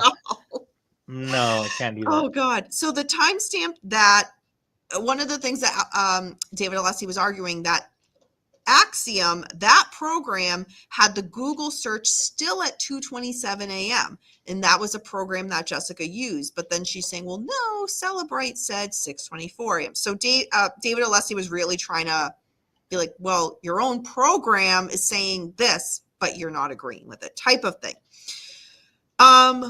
When asked, was John O'Keefe's phone preserved when taken by troopers? It was not. In regards to and if I hear this word ever again, I don't even know. I'm going to just go postal. Faraday bag. That is technically a bag that is used to disable the phone, and that is standard procedure. Law enforcement, when they obtained John O'Keefe's phone, did not put it in a Faraday bag. And if I had $1 for every time that she used the word Faraday bag, not only could I have retired by now, I could support Mr. Beckham and give him more than a candle. I could give him the gift of electricity in his place. I'll put it that way. It was said. Thank you. Appreciate it. And I got you, boo. I got you. But yeah, Faraday. I would have Faradayed. They did not Faraday. Over and over and over and over. And I'm listening, and I'm at work, and I'm like, I'm getting so angry. I'm just getting so angry, and there's no reason for this. Faraday bag, Capone. It was horrible. It was horrible. Mimi, I didn't know that. We use it for ghost hunting. You know, oh, wow. Go figure. Mm-hmm. Capone, you're about to get kicked off for 5 minutes. We could buy him a Faraday bag. I know, it was bad. You guys, if you listen to it, it was painful. All right. So now we are at the moment that you all want, and by you all meeting Mr. Beckham. The next witness on the stand, who is still going to be on the stand as of Monday morning, was who, Mr. Beckham? Oh, God. How do you say his name? Burnett?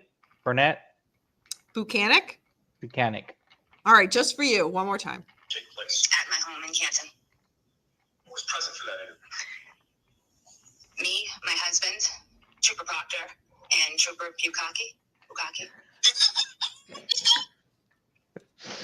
Okay, she says that word too well, Danny. You got to admit it. Say it, Danny. Say it. Bukaki, that and Turtle Boy, when that happened, Turtle Boy ran with it, and it was, I mean, she says that word too well. Anyway, so you know what, Beckham? before you start on this guy, can we Yes. get clarifications on something? Please go ahead. This guy, is he like the supervisor of the case? So he was Trooper Michael Proctor's supervisor. Officially, right? Let everybody know that.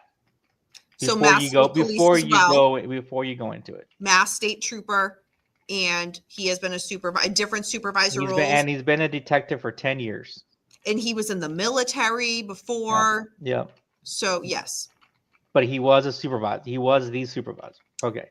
So before you go into this, he let everybody know that he officially, because there was issues with that. He couldn't really clarify what his title was. Yeah. But, yeah. Yep. And okay, remember what I said earlier. When you write a report, it has to do what? Well, since I don't listen to a lot of what you say, you have to document everything. And then what happens to that report? You have to have it approved by your supervisor. Thank you. Now go ahead. Oh, look at that. I did listen to you for once. Going off of what you just said, I want people to keep in mind, because we saw this, is when you're saying, he was, in regards to, it was hard to kind of answer and to follow. When he was, and if you feel different, please let me know. He is a witness for the state. So he is a state witness. The prosecution wants him. That is their witness. Mm-hmm. When I noticed when he was on the stand, and I noticed this with Jessica Hyde too, because she was a witness for the state. When they were on the stand for the prosecution, very different attitude than when they were cross-examined. Very, very different. Let me quickly see this. James, Jessica Hyde should change her name to Jessica Hyde, the forensics expert. So every time she mentions herself, she has to call herself. No kidding. No kidding. And I'm all for a woman that is, or anybody that has worked hard to get to where they are and has the credentials and everything. Like, I love that and support that. But then it gets to a point where it's like, if you're just having a normal conversation, being like, oh yeah, so I did the groceries today. And when I stood in line, I thought to myself, wow, I'm a forensics expert who does blah, blah, blah, blah. Like, no, I don't need to, when you made a decision of what pasta to pick up, I don't need to know that you rationalize it the same way you do when you're in the lab. Like, no, I don't need to be reminded of how smart you are. Where is Shelly tonight? Good question. Oh, I don't know. She's around. You know what? That is a real relationship. Where's your other person? I don't know. They're somewhere. It's fine. You never know what Chili's getting into. Well, you know what? Someone needs to get stuff done in that room. I'm just kidding. I'm just kidding. All right. So back to Yuri Buchanan. So again, Trooper Proctor's supervisor. He was the only witness on the stand on Thursday. The only witness on the stand today, and he will be back on Monday. So when the prosecution called him, it was a lot of showing evidence, talking about the evidence, and that took time because each piece had to have, a separate pair of gloves on, had to be opened very carefully. It was in an evidence bag or box, and then it would be taken out, shown, put back in, sealed. gloves taken off. They would talk about it and then go on to the next item and so on and so forth. So that took a lot of time. A lot of what was showed was, again, things found from the scene, John O'Keefe's clothing, as well as extensive. And when I say extensive, I mean hours of reviewing footage from the bars that they were all at drinking that night. And it was broken down where there's timestamps of, see, she's getting a drink, see, she's getting a drink there. And at this point, she's getting a drink there. And then kind of adding up and saying, if you add all that up, she drank such amount of drinks over the night. That took quite a long time.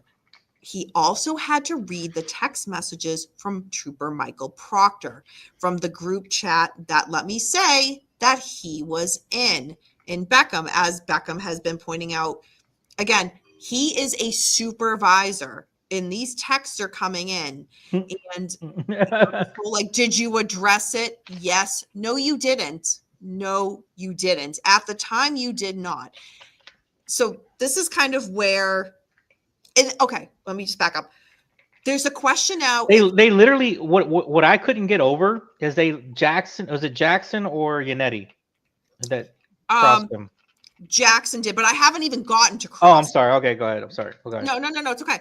This was just what the state did, what Hank Brennan focused on, in a nutshell. And part of what is being said is that Yuri Buchanan read the text messages from Trooper Proctor because in the end, Trooper Proctor actually won't be called this retrial. That's kind of, we'll get to that in a moment. But it was, okay, so we're about to hit cross. And to me, I don't know, Beckham, what your feeling was, but to me, this feeling that I saw for the rest of Thursday, today, and I'm sure what we're going to see Monday is, in the first trial, Trooper Proctor was, I don't want to say the scapegoat because they all fucked up. He really fucked up. But there was somebody to pin it on and someone to put the blame. Well, he's been fired. He's gone. Trooper Proctor's gone. Right. So now Yuri Buchanan is getting all of that energy. Do you agree with that? Yes. But why? Why though, Danny? Why? Because that was he's the supervisor. Exactly. There you hit it on the nail. You hit it on the nail. And that's like last year, we kept talking about it. Remember, we were like, what's going to happen to his supervisor? Mm-hmm. What's going to happen to the unit or the lieutenant or wherever the ranking, that the management people, it's going to go up it's going to go up the chain. Yeah, it's just, sure enough. It hasn't gone up that far. They just got the supervisor though. And they're nailing him to. Well, he said he was disciplined. He lost 5 paid vacation days. That's right. That's right. You're right. That happened last year. We did cover that last year. You're right. Yeah. Which is that punishment for how he handled? But I think they're, it's on his record. Yeah. So but we also, it's not if a good, anybody's it's about not a to good cry thing. and be like, oh no, he lost 5 paid vacation days. It's Think of the amount of overtime that state troopers can get. He's not going without. Like he's not. But it is a benchmark in his record, though. Yes, you are correct. So that was Hank Brennan. Now we're getting to cross-examination. So Beckham, I think the best thing to do is kind of, let's talk about what happened Thursday, and then we'll go into Friday. It's just kind of break it up. So on cross on Thursday. Okay, there's a kitties. It's like all right below me. So Bukaki's demeanor, it was just very flat. It's like he didn't want to, it was like he was trying to have a poker face, but like it was just, it was bad.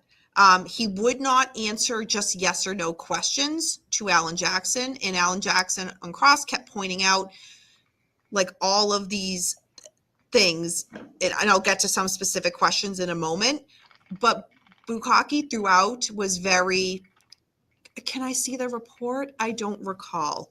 I don't know. Can you I didn't hear you. Can you repeat that? And I was texting with someone about this, and we were going back and forth on our Hello. A little bit of a cat fight there. About why is it, and we kind of came to the conclusion that he was trying to get Alan Jackson all riled up, and it failed. Like, I can't hear you. Repeat that. I don't know. Can you show me the document? You can show me the document. I don't know. I don't recall. But Alan Jackson was because he can be a pit bull. He was calm throughout. And I think that really helped, just because then the focus wasn't on Alan Jackson and how theatrical he was.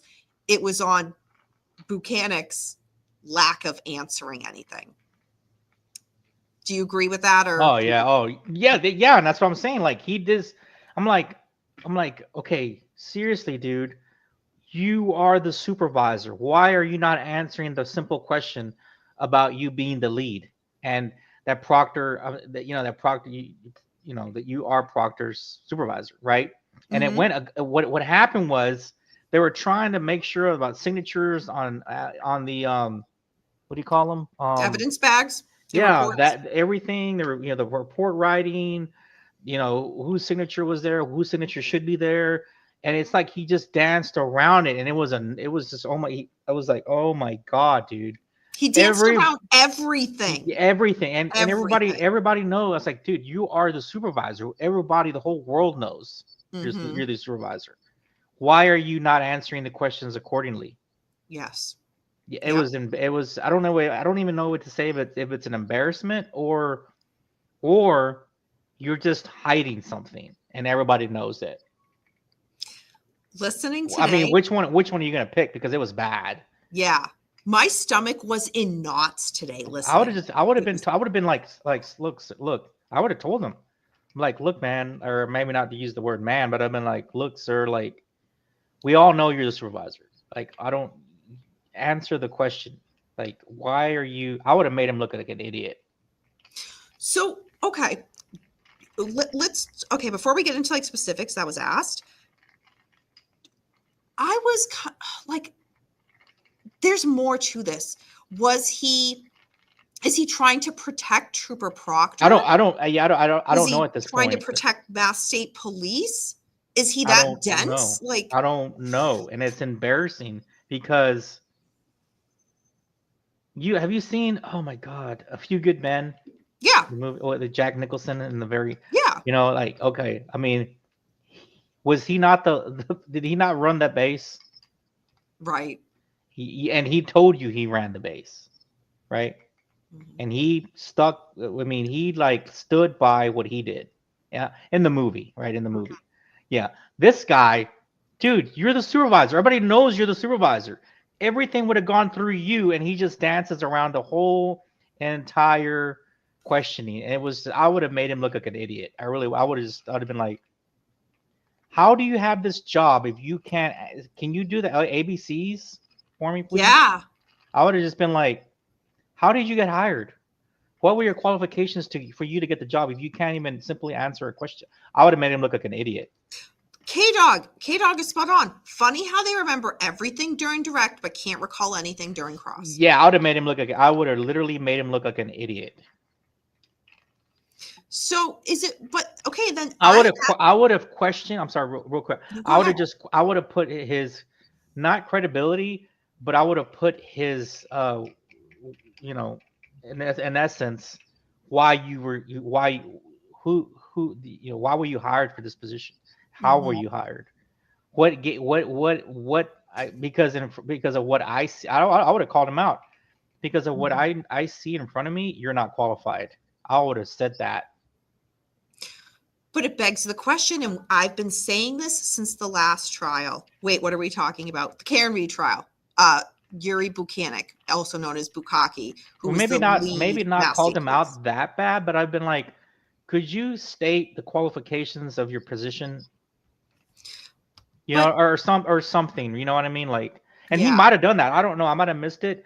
He might have done that a little bit, but Brennan did, yeah. Okay, Brennan did, but like seriously, man, like that's all he did was dance around stuff, and so much that he asked for a dictionary because he didn't know the definition of the word theory. We're going to get to that today. Oh, okay. I'm sorry. We're going to get there. We are going to get there because there was a statement he said with that as to why he asked. And I kind of missed it a little bit. I just kind of got the highlight. So go for it. You messaged me right away, and somebody else messaged me and was like, "Did he just say this?" And I'm like, "Yes." But I missed it. I didn't catch the whole thing though. That's what. Yeah, going what he off what you were just saying about his qualifications and him doing the job. To me, this also begs the question, which I've said since the last trial for everybody who touched this case. But you know what? He was on the stand, so let's talk about Bukkake. Is he this way with all his cases, which means you're not qualified because you're not handling them properly? Or does he handle all of the other ones properly, but this one he didn't? And if that's the case, then why? I'm just saying, I can't fathom that everybody who touched this case, every professional that touched this case fucked it up. There can't be that many inept people at their job, or they are and they should be let go, or they handling all the other cases correctly, but this one they didn't. And then why? And that's why people think there's a cover up. Right. Oh, it's so bad that it makes you wonder. Right. It is really bad. Mm-hmm. So, all right, going back to now, he's on cross and he was not really answering yes or no question. He really wasn't answering. I can't hear you. He just kept dancing around everything, dude. He danced really around everything. Yeah. I don't recall. Can you show me a report? So Alan Jackson pointed out, you did not secure the crime scene. You didn't take pictures of the scene. You didn't interview the homeowner until way later. And Bukkake danced around the subject, but he eventually had to say that was correct. He talked about the friendship between Chief Berkowitz and Brian Higgins. And that's a whole thing because, as we know, Brian Higgins was in the home the night that John O'Keefe was, whatever theory you think, murdered by somebody on the inside or hit by Karen Reed. We all kind of know where this is going, but so he talked about why Canton police stepped back from the case. And he was because of the perception that they have a tie. And one of the things that Alan Jackson said was, why did the car, Karen Reed's car, go to the Canton Sallyport? It should have gone to a Mass State Trooper garage. Because again, this was a blizzard.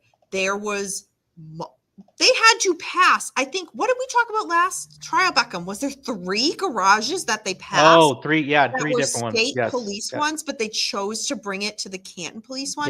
Yeah. Which, remember, by this point, Karen Reed's car was not in Canton. She went to her parents' home in Dighton. So it doesn't make sense why they would then bring it to Canton. And again, he just was kind of like, oh, well, it was the closest one. No, it wasn't. It wasn't. Yeah, we talked about that last year. Yeah, and again, it's still he's still falling on that sword.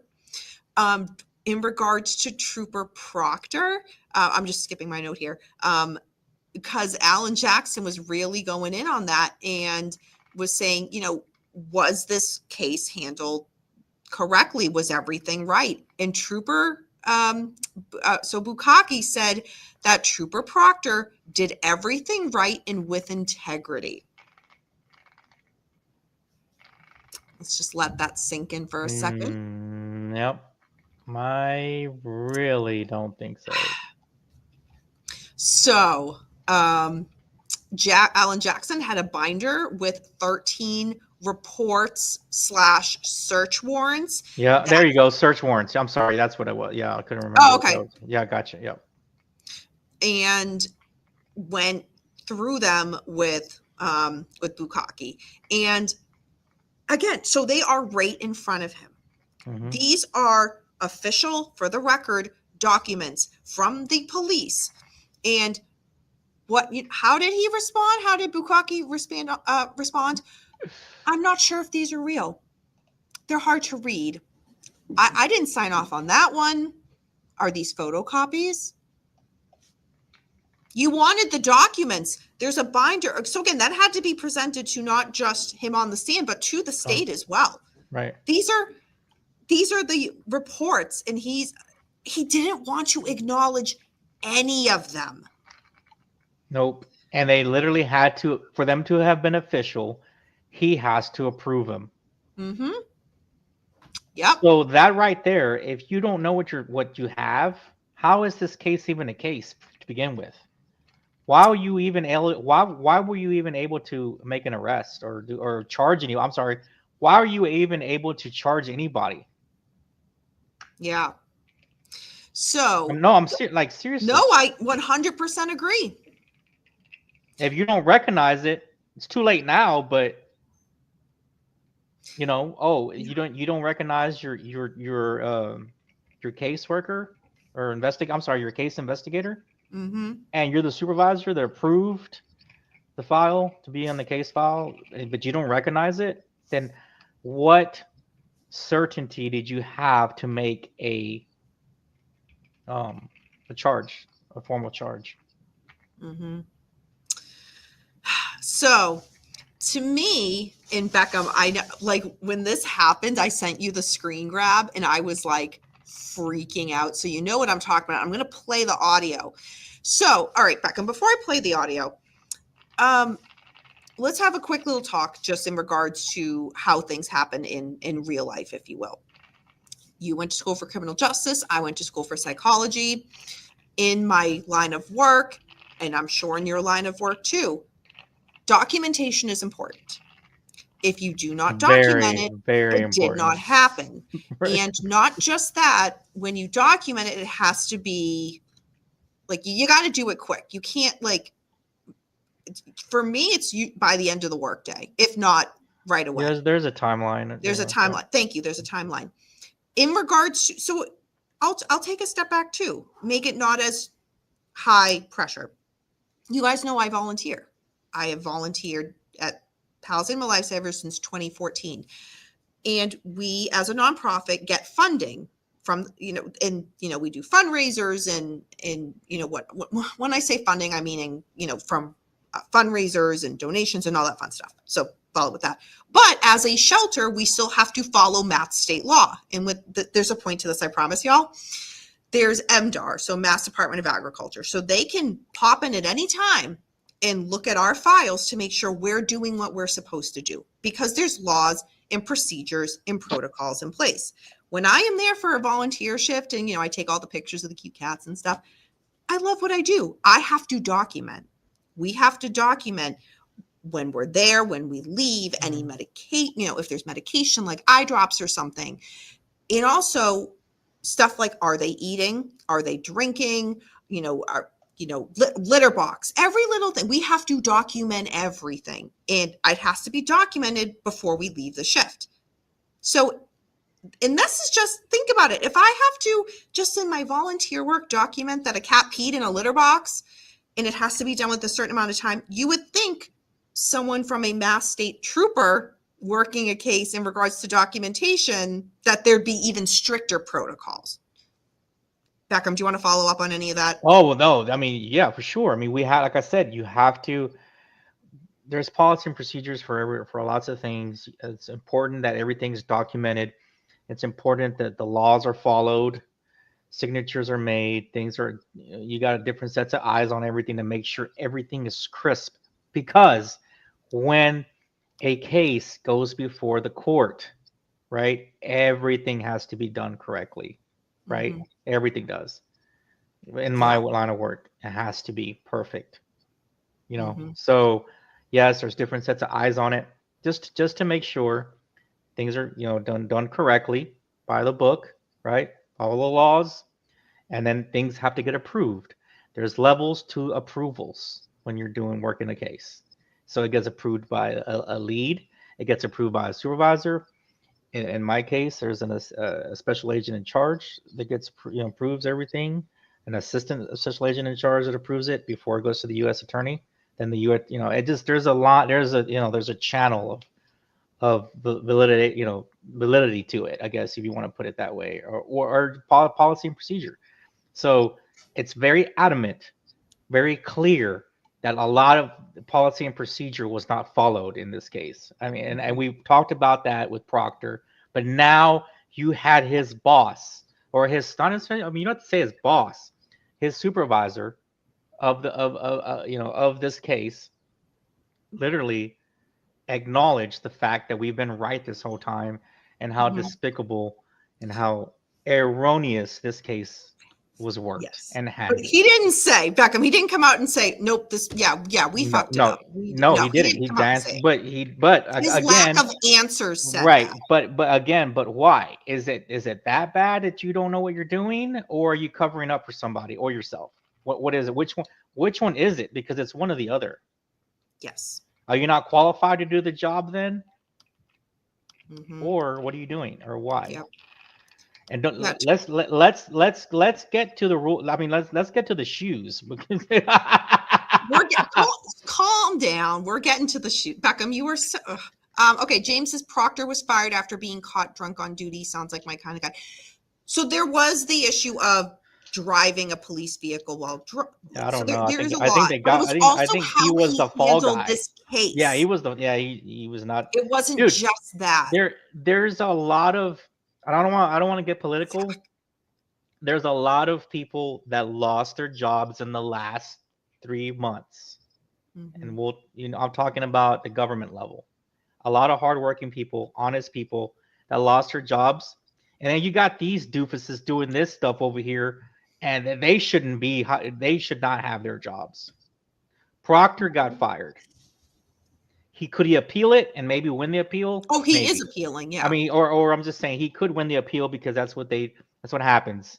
They get rehired. Sometimes I've heard they get rehired and move to another, but not on the same level. But at least he'll have a job, right? So, I've heard that happens a lot, really across the board. But yeah, you have 1A, 1B doofus to handle this case. So Auntie Mimi is waiting. So Dumb and Dumber. You don't know without doxing. So Auntie Mimi and my Uncle Ken too were paramedics for their professional careers before retiring. So Mimi is adding, we had 24 hours to have all of our calls documented before we left our shift. Wow. Yeah. There's timelines. I mean, it's yeah. And think about how busy, no matter what job you have, think of, so I leave at the end of the day and I'm like, oh shoot, I didn't document that today. You know what? I'll do it tomorrow. Oh, then you get busy. You know what? I should have documented that from last. You can do that. Like maybe you can do that. You can do that once. You can't keep doing it over and over. No. If it's an active case or if you have an active file you need to finish or whatever. Especially you might give yourself that one murder case. Oh yeah, right, exactly. So in regards to a time, think back, am I going to remember a certain phone call I had or an interaction I had with a client from a week ago? It's going to be fuzzy. A month ago, it's going to be a lot fuzzier. Well, Beckham, how many months was it that Bukkake, there was a documentation report that they completed when? Oh man, 6 months? 18 months. Oh man, hold on. I'm sorry. Yeah. I didn't think it was that. I didn't think it was that long. Later. I thought it was maybe 6 months, but no. 8 months. 18 months later. And everything we just covered, the importance of the timeline, of report writing, of policy and procedure, of law, everything that you have to get it in, right? You have to. And this is just on normal cases. This isn't a murder case where you're you gotta, you know what I mean? This is a murder case. And how long, Danny? How long? 18 months. Shut the front, dude. Shut the front door, dude. Seriously, 18 months. You just dated yourself with that comment, So I have the. I don't know what else to say. I don't know. I've already said everything. You didn't have to show that you're in your 60s, Grandpa, with that saying, but that's okay. Is that old of a saying? A little bit. Oh, I didn't know. A little bit. Next, you're going to pull a Joe Mama joke.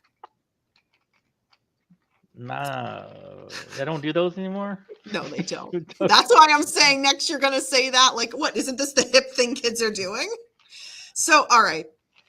I have the screen grab audio so Alan Jackson is like, he is not letting this go. And understand it. And Alan Jackson he's calm, he's cool, he's collected. Tony here, 60K. Damn. Hey, Tony, I didn't say it. She did. Oh my gosh. But it, like, Bukkake he wouldn't even give a little. He was just falling on every sword he could. And again, why are you protecting your like the state police? Are you still trying to? I don't know anymore. I don't know anymore. Like, I don't know. This is. Are they that bad at their job? Like, what about their other cases that they worked on? Thank you. Which one of them is Brian Walsh, which hasn't gone to trial yet? And God. I know his attorneys are watching this saying. You've told me about that one. I don't. Yeah, but Yeah.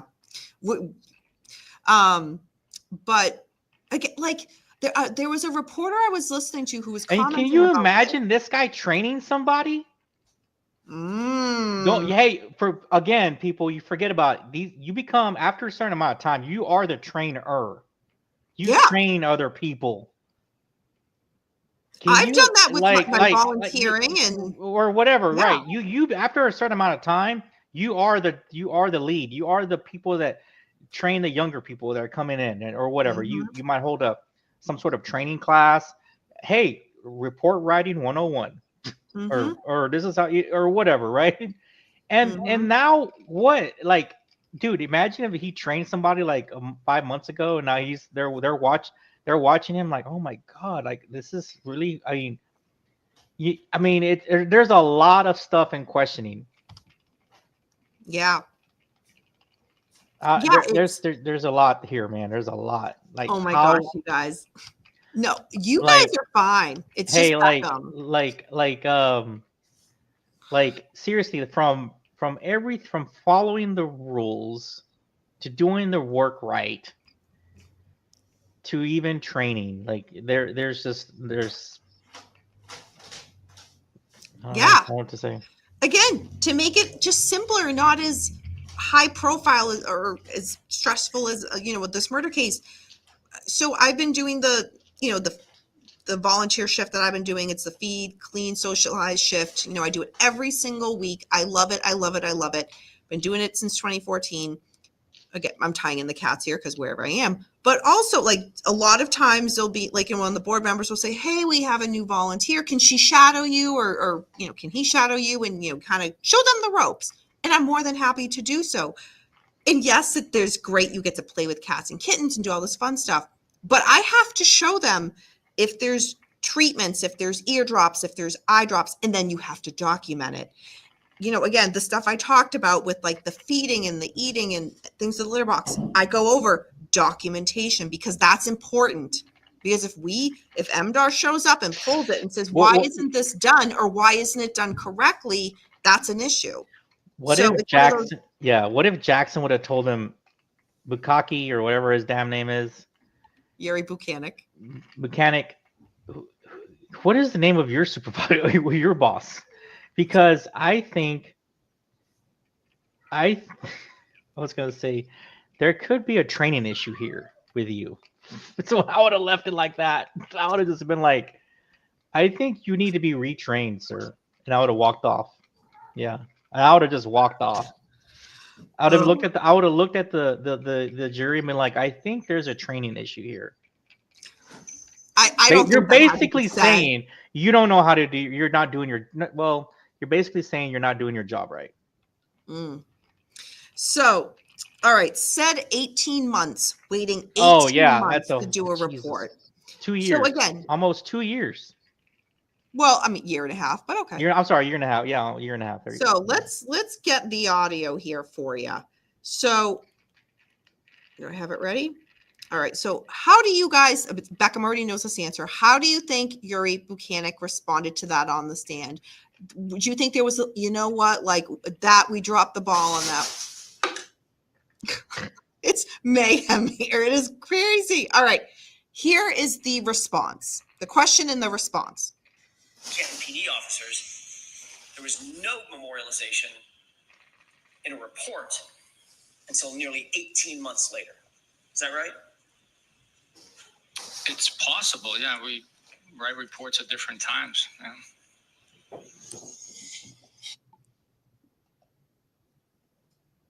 We write reports at different times. It's possible. There's 18 months. there is no like certainty with promptness here. There's no certainty with promptness. There's no validity to the work that you're doing. There's no, I mean, it's boom.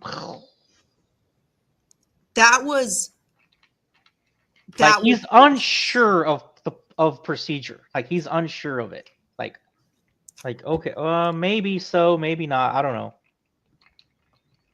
Let's just listen to that one more time. And when I like this tone of voice is what he it's like, had for every like question. nonchalant, like it's not important.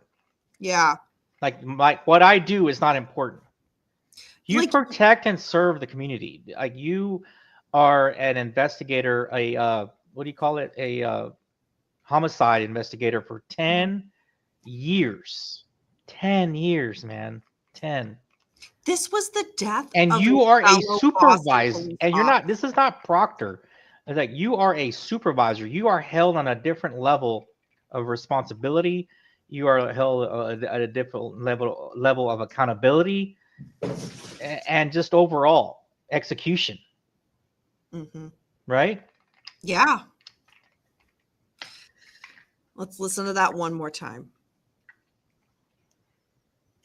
Canton PD officers, there was no memorialization in a report until nearly 18 months later. Is that right? It's possible, yeah. We write reports at different times. Yeah. He sounds like a rookie, man, like a rookie cop. Like just like maybe a year in his a rookie a street like a what do you call them, a street, not street or beat cop or whatever. Oh, like a beat cop? Yeah, like, he sounds like a year in, like he's just started. Like it's not like whatever or Yeah. you are a supervisor and a 10-year veteran of a homicide unit or a homicide. Mm-hmm. Your work has to be, what's a good word? Impeccable. I mean Flawless. Flawless. Yeah. You are Because dealing. There's part so of the much work on is- the line with your cases, man. Exactly. Your life and death and prosecution, And investigation, not prosecution. that anybody's death is more important than another's. No, but that's This what was they the deal death with. of a fellow Boston police officer, and this was how it was Right. handled. Yeah, but you're talking about, like I said, man. I mean, An outsider. you're responsible for the investigation. I know, he's so cute. He's a little spiked collar. All right. You're responsible for investigating, documenting in the end to prosecute. The district attorney office to prosecute. So that was Thursday. That was Thursday. So today, he was back on the stand, still on cross. And before I get fully into this, notice, Beckham, that when Hank Brennan didn't object to much, and when he did, his voice was so defeated. Like there was no strong objection. It was like he knew. Hank Brennan knew. This is your witness. This is Trooper Proctor's gone. This is now the lead investigator of this case. Yeah. That is so important to help you. He was the boss. He was the boss. Now you're dealing with the boss. You're trying to prove Karen Reed killed him. You're trying to prove, if you're the state, that Karen Reed killed John O'Keefe. This is the lead supervisor now, and this is what this is how your witness is. Now, again, that was Thursday. Now let's get into Friday. So today, it was more of the same. Again, Alan Jackson was calm. He was collected. He was very tone, his tone was where it should be. So then again, the focus was not on Alan Jackson and in more like a theatrical line of questioning, it was so mild that you could not help but focus on Yuri Buchanan's answers in his demeanor, or lack of answers, should I say, because it was more of that. So earlier today, so Becca mentioned this earlier, is one of the questions that was asked, Bukaki responded, quote, "English is my third language. Can you bring up a Webster dictionary?" And I was like, oh my God. Really? Oh my God. Like what other languages did he say that he knew? Because he does. I don't And it know. wasn't a hard question. I forget what the word was. It was something very Theory. The definition of the word theory. Definition of the word theory. Yep. And you're an investigator. And you're saying you don't know what a theory is. And you are supposed to be a proficient, being a supervisor, you are supposed to be a proficient report writer, right? And that kind of thing. And 10 years of experience with report writing. You don't necessarily, I mean, you could do the report, but that's what Proctor's for. But you have to review, analyze, review, and approve.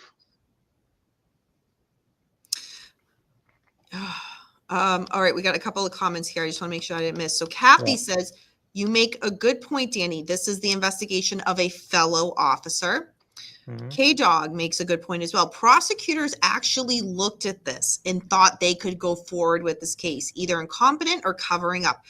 And K-Dog, and I just want to add, they went forward with it last year and it ended in a mistrial.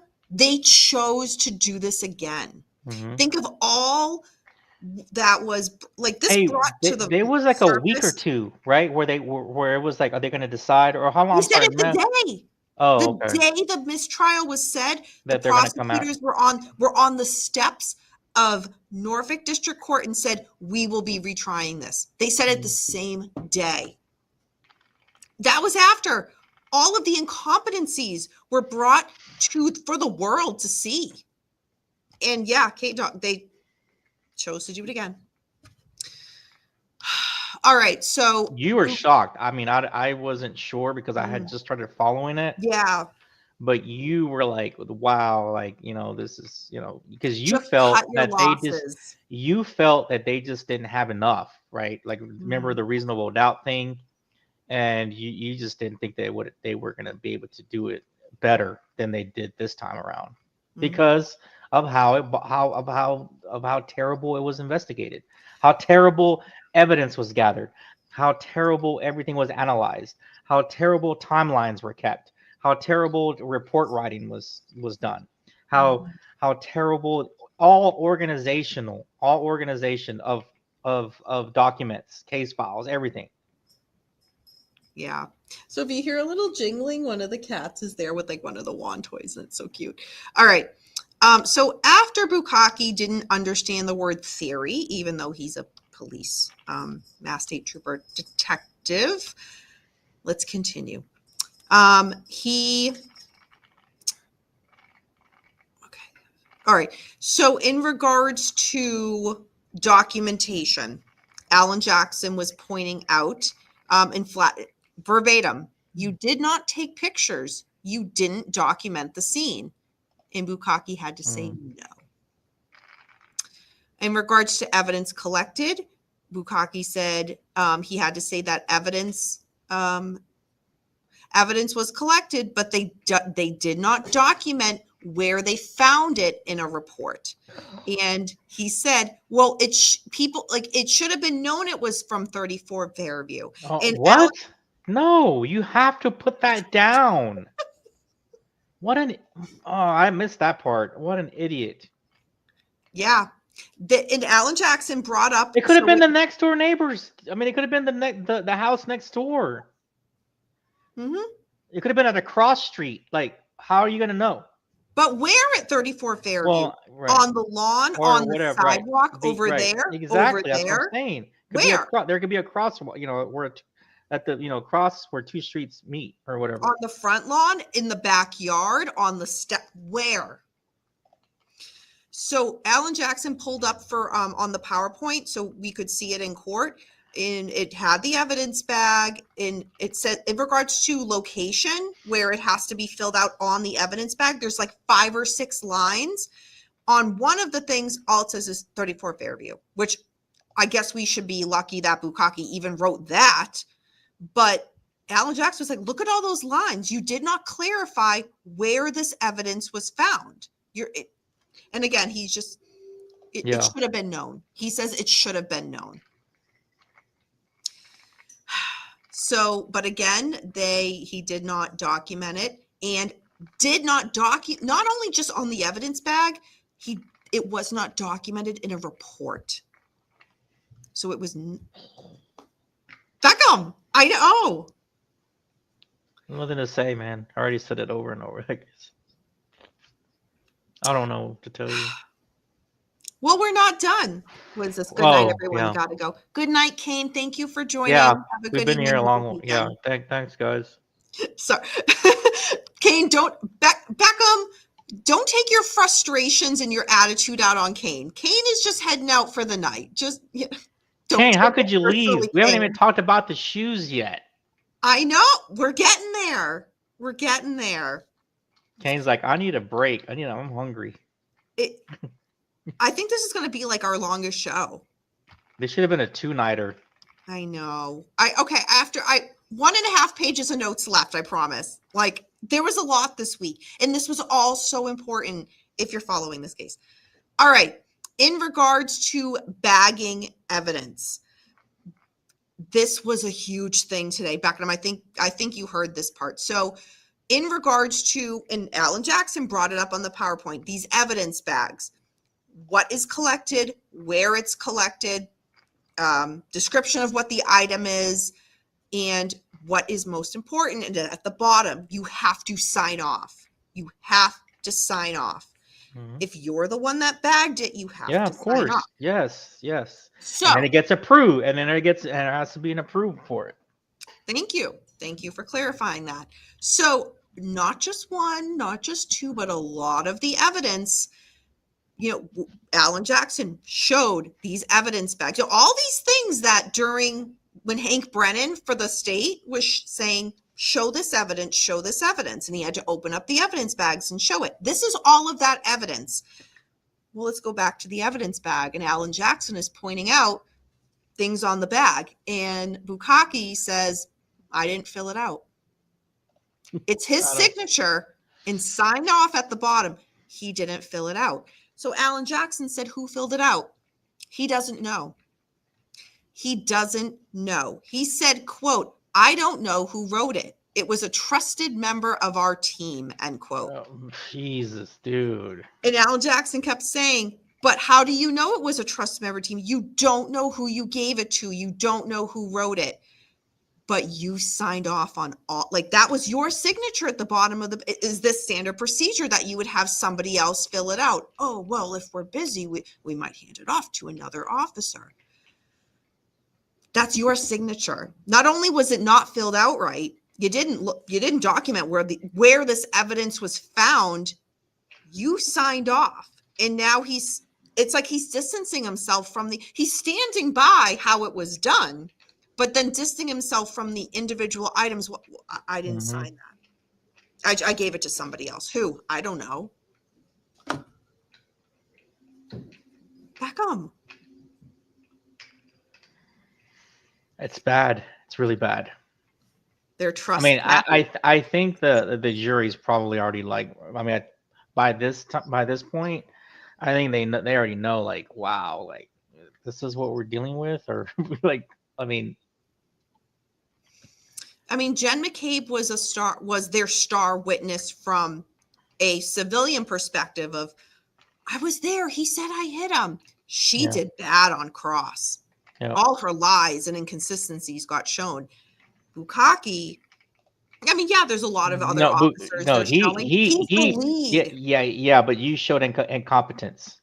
From your leadership down, and it's obvious Proctor is no longer is employed. Mm-hmm. And if that, dude, can you imagine if that was your guy, your person? How would you feel? Do you think he'll have a job what after does that this? reflect on you if you are you're the leader? Mm-hmm. Whoever his boss is, is watching this like, Yes, fuck. exactly. You're right. You Who's looked his boss? bad last And time. who's and who and how is that go, how up does that go? How does that how is that drawn out? And what are they thinking? Who hired this guy? Well, Yeah. I mean, look, he's been there 10 years. I get it, but like, what are his evaluations like? Very good question. I don't know. I can't imagine that there's not going to be a fallout or something from this. This 5 day, like, is he still like? It's I don't really get how he bad. would still have a It's job after it's this. beyond bad. Hey Danny, I saw your post when Karen Reed said TBD with calling Proctor. What are the cons of that? Hey Ella, I will get to that in 1 second because that is on my notes. So just a couple more points. So, Buchanan. So today he also had to read through the entirety of the text messages between Karen Reed and Brian Higgins. Oh my God. Like, it was like the most painful, like, oh, you're hot too. Da, da, da. Come on over. I had to Wait, are you talking about the text messages? Yeah. Okay, there was one comment that made me laugh. It said, "We got two 50-year-olds flirting here." Text message flirting. Oh, and then some people some people were like, can it get a little steamier? It's getting kind of redundant. Some people were like, when they were talking about their underwear. Oh, I know. Some people were like, okay, let's not go there. You're not talking about like young people. You're talking about like 50-year-olds here. Brian Higgins. Or I don't know. I mean, how old is Karen Reed? Like 47? I think that's what she said. 48? Well, she's like almost 50. But I don't know how old Higgins is. I just thought it was funny where the person was like, oh, we got two 50-year-olds text flirting here. I'm not even like the age thing. I don't care about. It was just so like. And Higgins was like, I'm not a hoe. Like, oh my gosh. What male calls himself a hoe? You're single. Do what you want. No. I know, but you don't. That's more of a feminine word. It is. You're right. I wouldn't call myself a hoe. Like I'd be like, I'm just a man, or I'm the man, or something. I mean, I wouldn't like. I just wouldn't call myself a hoe. Dude. So in your single days, is that what you would say? I would. Yeah, I was not referring myself to a feminine, like, that's more on the girls' side. So when girls were flirting with you in your single days, which when you're single, do what you want. Did you ever respond to a girl like, I'm not a hoe? No, I never did that. Okay. I just wanted to clarify. Okay. Speaking of hoes, where is Paulcast tonight? He's still doing the litter job or whatever. He's still on litter patrol. Oh, he's in the back scooping. He's still doing litter patrol. There's a litter box room here. Dude, that's what what's his name should have called him. He's like, after talking to you this for like 2 days, you should be reprimanded back to the litter patrol. Litter patrol. Oh my God. But yeah, so those text messages, oh my God. Like, I have to say, it was a lot of, he read for over like an hour straight. So to me, Karen Reed was completely flirting with this dude.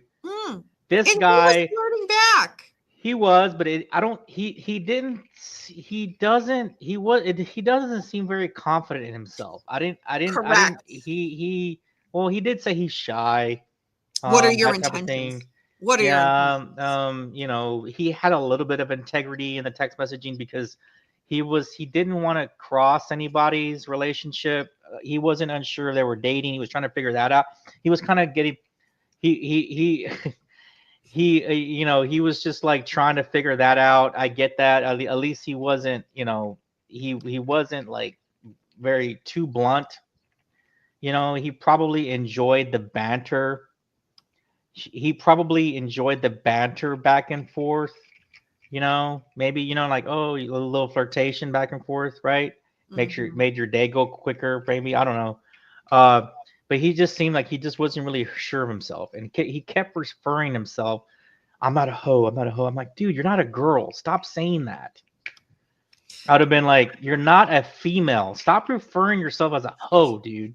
Like, have some confidence. Refer to yourself as, call yourself the man. I don't give a shit. Like, change it. Like, stop texting that. Well, it's too late. It's already been like 2 years, 3 years ago. But anyway, like, God. You know, James Watson, I want to steal this idea and create a new thing of merch for Beckham. Add another shirt that just simply says Beckham isn't a hoe. He just plays one on TV. I think that's the new merch that we need. So it's almost like, yeah, like I don't know. It just seemed that that's kind of what I got from it. But she really was adamant about reaching out to him. She really was. She seemed to be into this dude. She was very flirtatious with this guy. This guy even had to question it. I was like, how do you not tell that she's into you, man? Like, he kept questioning the fact that, are you really into me? Are you really into? I can't see somebody like you being into me. Or it just, she's like, come she's over. She's like telling him to come over. Like, yes. Like, if a girl tells you to go over, you go over. It was just like, I kind of wanted to be like, just cut through the bullshit and just say, come over so we can hook up. Like, well, I mean, again, you kind of have to play the game a little bit, but why do you think she's telling you to come over? To watch The Notebook, obviously. Right. Anyway, so painful. I don't know. Some people were like, man, now I don't know if this guy could commit murder. Some people were second guessing that, like, you know, because he seemed, again, shy, not confident, not really into himself. But that's not you would have thought, I would have thought he would have been real cocky. So having gone through these text messages today, I have a different perspective of this dude. Okay. I don't, you know, not to say that anything's possible. Anybody can do anything at any moment, but Karen really led the exchange by far. Yes. This guy does not seem like, again, I thought initially, this guy was probably like a cocky asshole. He's not that. He's not that guy. You can tell. So keep in mind, he has not been called yet. Yeah. But he read these texts for like, it was over an hour. It was probably close to an hour and a half. Like straight. Yeah. And I mean, I've gone through training to assess verbiage, words, and like what kind of somebody has, what is somebody trying to portray, or what is somebody trying to say, you know, really trying to say, and like he really has a what do you call it? He's not very I guess confident. I mean, he's not a very confident person. Like when it comes to, I'm not talking about a job or anything. I'm taling about when it comes to a female. Yeah. Tony Stewart, there has been so much Karen Reed talk tonight. We shouldn't have to bring her up till fall at the earliest. Oh, I wish that was true. I wish there was no retrial. Like, this is insane. All right, so he never talked about his job. He never talked about, yeah, I'm like this federal agent guy. I bust bad. You know, he wasn't cocky at all. If anything, Karen was really the one pressing. Karen was the presser. Yeah, like, you know, she really pressed. She really said she would put him in check. She would put him in check in the chat. Good night, Wolf. Good night, Wolf. She put him in check and within their text messages, and at some point, I wonder if he might have felt this girl is too much for me. At this point, I feel any woman's too much for him. Well, I meant like in their little text message, you know, like at first, I think he enjoyed the banter back and forth. Then he was unsure of himself. He had to get reassurance from her constantly. And towards the end of the text chain, I think he might have realized, man, this chick's just she's too much. She could be too much for him. You know what I mean? Like for him. I don't know, but that's kind of how I took it. So K-Dog, so this guy killed him to get to Karen. I don't know. Not after. No, I don't. I can't say that because anything's possible, right? Anything's possible. That they could have. What's his name? It could have been a fight that got out of hand. Yeah, John O'Keefe could have been like, "Oh, you've been texting my girl and this and that," and he's like, "Man, I didn't." He could have been like, "Look, yeah, but I didn't do anything. I could have done something, but." And it could have just been they were drinking. Then they could have turned into an altercation. Yeah, right. I want to stress the alcohol. Right, they were all trashed. Right. Like it's not like they had a buzz going. Now I'm not talking about. I'm talking about this guy not feeling confident or competent, like against another guy or nothing like that. I'm not talking about that or in relation to his work or his ethics. I'm talking about what it seems to be in a moment where he's susceptible, when he's what's that word? What do you call it when you let your guard down? Vulnerable? Vulnerable with a woman. That's what I'm talking about. Yeah. I'm not talking about anything else. I'm just talking about in that moment, with the woman. Yeah. We got to see how we got to see that. Yeah. And I want to just add to what you said and to further answer this a little bit, K-Dog. So the defense is saying that in regards to who could be responsible for the death of John O'Keefe, they named 3: Brian Higgins, Brian Albert, and Colin Albert. And Brian Albert was the homeowner before they sold it. And then Colin Albert is Brian's son. So I'm down to 1 page of notes, y'all. We're getting there. I thought this guy was initially. I'm sorry. I thought this guy was confident. Like he was flirting with her, saying yeah. Walked over at the bar, slapped her ass, like in front of every. Like I thought. That's who I thought he was, but he's not that. He was not that. And I didn't think that until today, today until Is that how you greet girls at a bar? I'm not gonna answer questions like that. No, Beckham, you answered that incorrectly. You needed to say, well, I need the dictionary. I need names and I need shots. So, who mentioned earlier? Ella. So Ella had asked about Karen Reed. So remember, all the attorneys are under a gag order, so they cannot say anything now. Last trial, they would walk out and like almost every single day, Karen Reed's defense team, Yannetti and Jackson would say something. They can't do that now, but Karen can. So in regards to will they be calling Trooper Proctor, originally, was it yesterday, she responded just by saying TBD, because part of it is why would they have Yuri Buchanan read so much of Trooper Proctor's text if they weren't going to get Trooper Proctor back on the stand? So now it just seems like he might not be needed. Especially after he that. Does. I don't think they need to bring him back. This guy just this guy just gave it all up. Hey, Bill, good to see you, hon. And so the incompetency of the department was on full display for 2 days. Mm-hmm. It's going to be again on Monday. Oh, on Monday. Well, it's not over. Oh, I thought it was over with that guy. Oh, no, he's back Monday. All right, so yesterday, Thursday, Turtle Boy posted that the Commonwealth will not be calling Michael Proctor, Brian Tully, Brian Higgins, Brian Albert, or Colin Albert. And then that's right. That was a big news. That was the big hit. Yeah. Again, Michael Proctor, he got fired. It would be interesting if they bring Higgins, if the defense brings Higgins. The defense could still call any of these people, but isn't that saying so much from the state why you don't want to call Brian Higgins, Brian Albert, Colin Albert? It's crazy. So what Turtle Boy added to that statement is, quote, they are trying to hide their most damaging witnesses. If the defense chooses to call them, they will be more limited in what they can ask if they cross-examine them. They don't want Proctor's text messages introduced because they'll never convict if they do, end quote.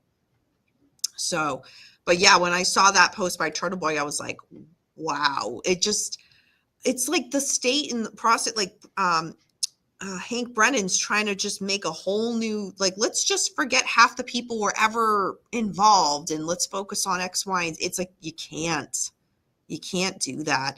And Buchanan was the one that's your star, law enforcement officer, and this is how it's going. Okay. So, all right, a couple more points.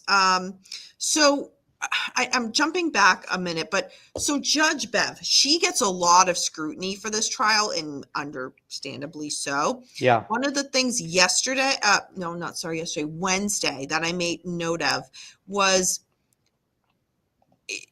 her unprofessionalism is just at another level. So the example I had was Hank Brennan.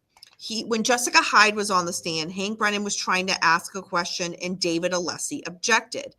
Judge Bev's response, and she said this, again, it's on TV, you can hear it, which means the jury heard it, that she wanted to see them at sidebar and said, this is the last time I will do this on this issue. Then, a little bit later that day, she made a speech, as I'm calling it, to the jury to basically remind them, disregard how you feel how you think I might feel about this case. Like, this, as a judge, this is your job. The attorneys are allowed to object. And so for her to say to the defense, this is the last time I'm going to have you object on this issue, you can't do that. Yeah. Like, you can't do that. And especially because Judge Bev is under so much criticism for the first trial, because the jurors, it was not made clear to them that they were allowed to, there was 3 charges. Some have come forward. We were in a consensus on 2 of them. She was not guilty. It was not made clear to us by the judge that we could say we've reached a decision on 2. And when they tried to say, we have a question, can we do that? They were told, no, don't ask. It just, I was shocked when she did that. I'm like, this is her job. She's her job. her own what do you call it? The way she handles her courtroom. Professionalism? Yeah, the way she handles her courtroom, the way she's handling this case has been called into question many times. Mm-hmm. Yeah. I don't know. Does she want to retire? Is it time to retire? Type of thing. 2 different. Does she want to? Is it time? Those are 2 different. Is it time? Well, I get it, and I think that's what it is. I think that's what it is. Like, and I know your buddy really plays her well. Jimmy, Auntie yeah, Deb. yeah. Auntie Deb really plays her well. He just put out a new video this week, and it is so good. Right. So it's like, he hits on all the points. Mm-hmm. So does she have a bottle of scotch in the back, or I don't know what she, or does she hop? Does she go back there and hit it? Like, does she really want to? Does she flirt with Brennan, or I don't know who she flirts. I mean, I don't know, everything that he puts on there, he hits on all points. But it's the realization that a lot of her, like I said, the way she conducts herself, how she manages the case or the court, or her courtroom, and this case is called into question a lot. So yeah. So the last note I had, and then we will talk about the sneakers, Beckham, I promise. So Chloe, the dog Chloe, this got talked about today, and it was more close to the end of the day today. So part of the argument is, did John O'Keefe get hit by Karen Reed's vehicle? Was he attacked by people in the home? Was he attacked by the dog? Because Chloe, the German Shepherd, that was the family dog for 7 years, who had a history of attacking people, was suddenly rehomed after this. So the prosecution is kind of like, oh yeah, we were able to track down Chloe, which is like, what? About taking moldings of the teeth, but like, think of how, like, even people's teeth can change. You get a chip or whatnot, the teeth get wear down. So you find Hank Brennan. Okay, you find Chloe 2 years later. Oh, we took a molding. See, this is not consistent with scratches or whatnot on John O'Keefe's. Like, it was wild. So Mark Betterow, attorney Mark Betterow, had put this out today, this comment that I'm just going to say it, quote, "This is remarkable. Chloe was rehomed through a middleman before being renamed Cora. And the current vet records provided by the DA, which theoretically prove that Chloe is Cora, do not mention the name Cora or the current owner's name." Which, if you're like, what the fuck did I just hear? It's, again, crazy that Chloe has been rehomed and all this. And the defense was, they're saying, we were able to track Chloe down. But not the defense, I'm sorry, the state. We were able to track Chloe down, but the defense not able to. It's just a whole load of bullshit. Unbelievable. Like, that dog, yeah. The dog, everything with the dog, it's just horrible. And everything that, when that was brought up by Alan Jackson, like, again, Bukaki just refusing to answer anything, in regards to, could a dog be rehomed? I don't know. And it's like, are you kidding me? And then even jumping back a second with the text, Alan Jackson, like, was this flirting? Well, what is your definition of flirting? I don't know. And it was like, oh my God. But he was very quick to say that Karen Reed was like purposely trying to like set Brian Higgins up to, it was crazy. It was just like, what the hell? How does Yuri Buchanan do his job? He doesn't know anything. On the stand, he does not know anything. What is a theory? I don't know what that means. Is this flirting? He took no responsibility for anything, dude. No responsibility for anything. For nothing. His work. Nothing. Like, literally, like. So, okay. The sneakers. Beckham, you have been on the sneakers. So please tell people what it's about, because in case people aren't watching this. Give us a little bit. So like so it's going, they, of course, and I thought this was cool how they displayed his clothing that he wore. Officer John O'Keefe had on the night that he perished. But they had it framed. Like they had the shirt framed, the jeans framed. They had everything framed to where but it was like you could see, like you could just turn it. And it was like a 360 view of everything, right? Which I thought was interesting. But then somebody showed a picture of, well, first of all, they said that the Commonwealth said that they threw a percentage out there, right? A high percentage. It was put out there. I don't remember at what time, whether it was today or yesterday. I'm not sure when, but a high percentage of people that have been hit by a motor vehicle, right? That there always seems to be a shoe that comes off, right? On the scene, and it's always gathered for evidence, right? A high percentage of it. So, well, in this case, there was a picture of what it looks like a black Nike shoe with a white rim around the shoe, but the undersole was black, and it was like on the ground. It was taking a picture of it on the ground, part of evidence, right? However, when they had, God, what's his name? I want to call him Bukaki. Yuri Buchanan. Whenever he was actually holding all this evidence yesterday and today, or whenever it was displayed, he had the shoes, right? But of course, he did it right. He put gloves on to hold the evidence. I'm shocked he didn't hold it out without putting the gloves on. And I'm wondering if somebody reminded him, would you please put gloves on before you touch any evidence? And anyway. Yeah. You know what I anyway. So he had gloves on, touching the evidence. He did one thing right. Yeah, today or yesterday, right? So the shoes that they present, there's two things here. The shoes, the Nike shoes that he held as part of the evidence, and they asked him, "These are the shoes, right?" Yeah. I think these are the shoes that we gathered. He said he thought that he wasn't sure if those were the shoes, but he's like, I think these are the shoes that we gathered at the sea. And then so they're like these. They look brand new. First of all, they look brand new. Number one. Number two, I would hope that John, whatever O'Keefe, that had a better sense of like style, because these are these are like shoes that I could see why Karen would be looking in another direction if she saw if he showed up with these Nike.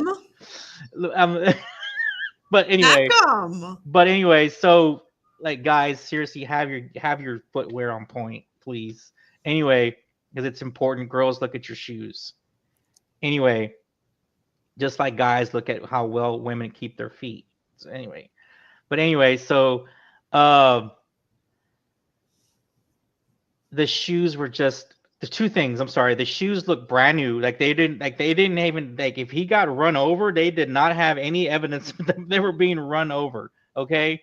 And two, the sole on the shoes that Buchanan was not unsure if those were even the shoes of the crime scene. The ones he's holding had a white rubber sole, right?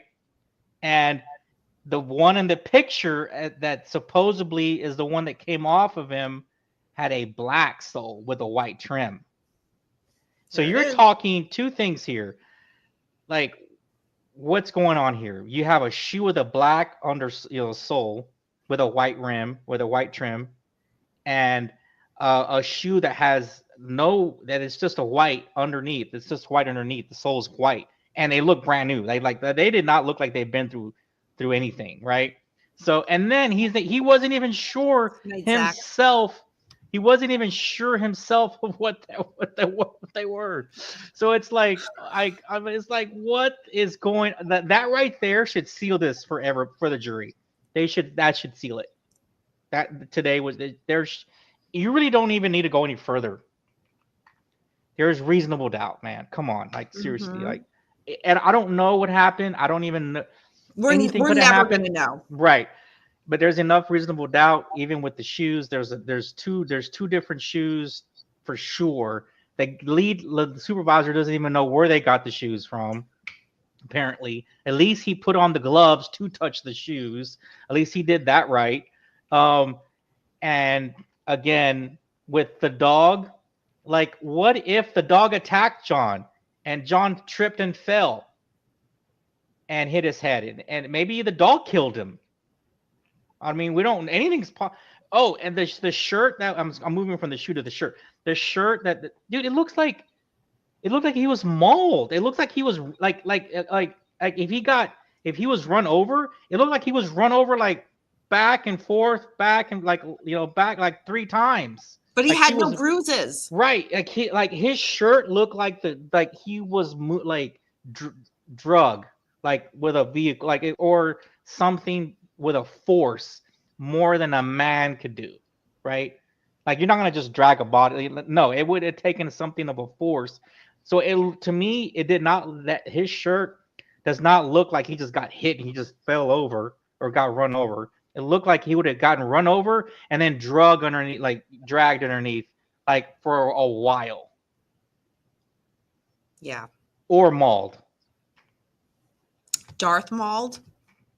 Yeah, Darth mauled. K-Dog, maybe cats did it. Yeah. PJ, lots of reasonable doubt. There's so much. There's so much reasonable doubt now. Hi, Mason. Now there's so much reasonable doubt. And the shoes do not match. And again, guys, get your shoe game on point.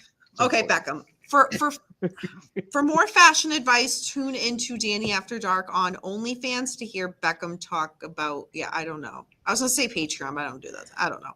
Hope you're doing good, Mason. Good to see you, hon. What's up, Mason?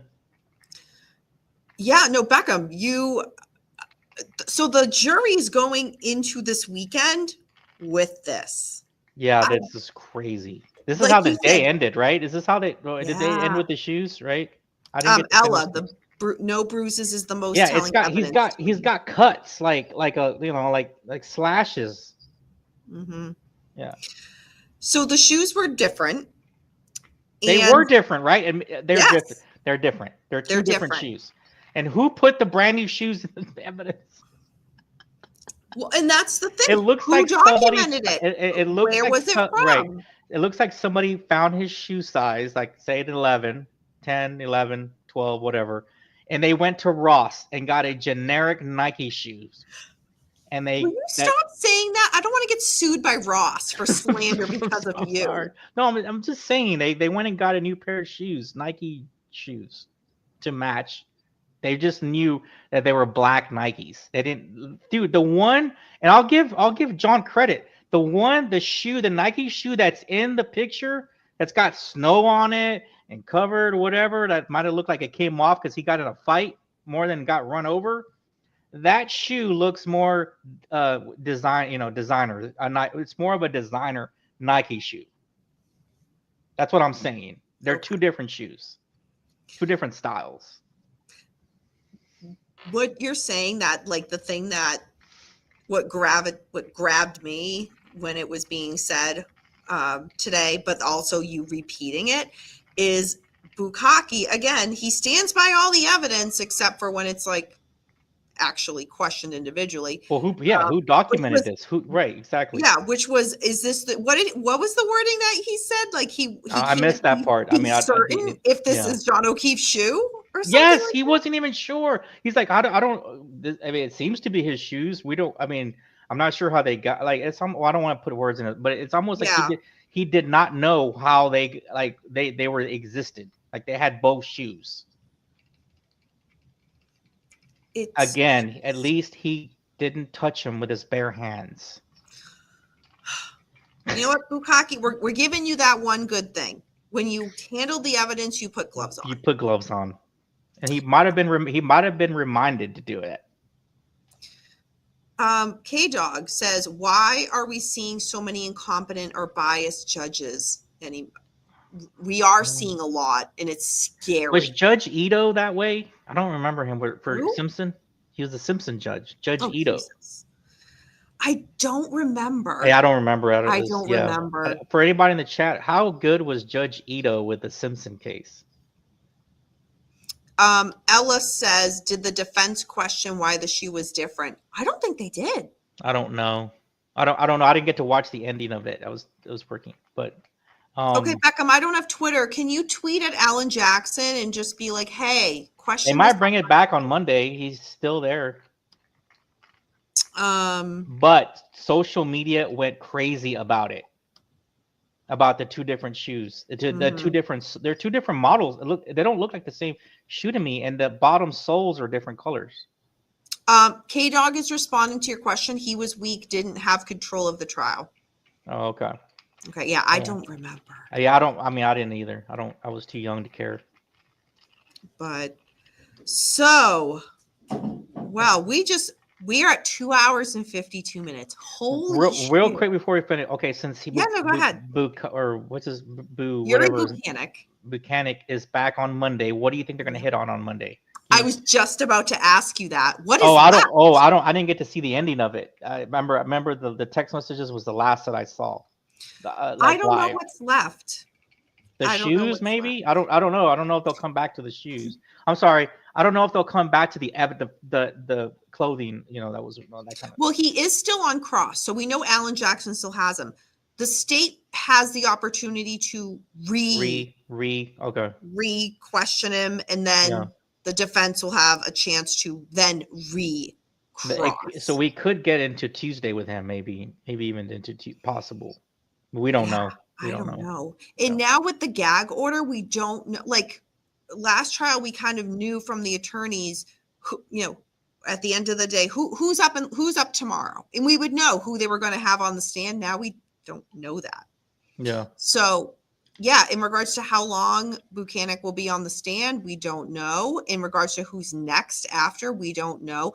The state has made it clear they're not going to call like anybody that was like huge, what they thought was huge last trial. That didn't work. So I don't know. ARCA still has to go on, but ARCA is for the defense. So we haven't gotten to the defense's witnesses yet. Right. Oh yeah, of course. And we don't know who they're going to bring on. Yeah, the lists are public of who is on the list, who they have. It's just a matter of, just because they're on your list, you don't have to call them. You could just skip over them. Right. Hey, can you send, I would love to see a skit by Auntie Deb about the shoe difference.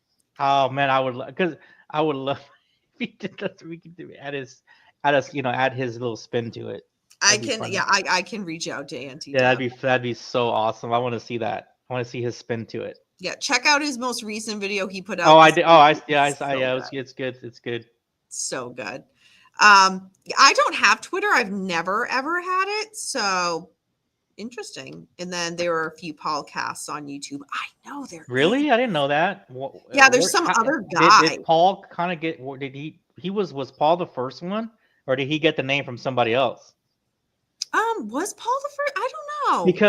Because of COVID, that's where the big boom of all these YouTube channels came from. And there's another girl who's a Danny After Dark on YouTube too, but she doesn't do true crime. I happen to but it's stumble just upon it people one day. I'm like, what is this? It's just people that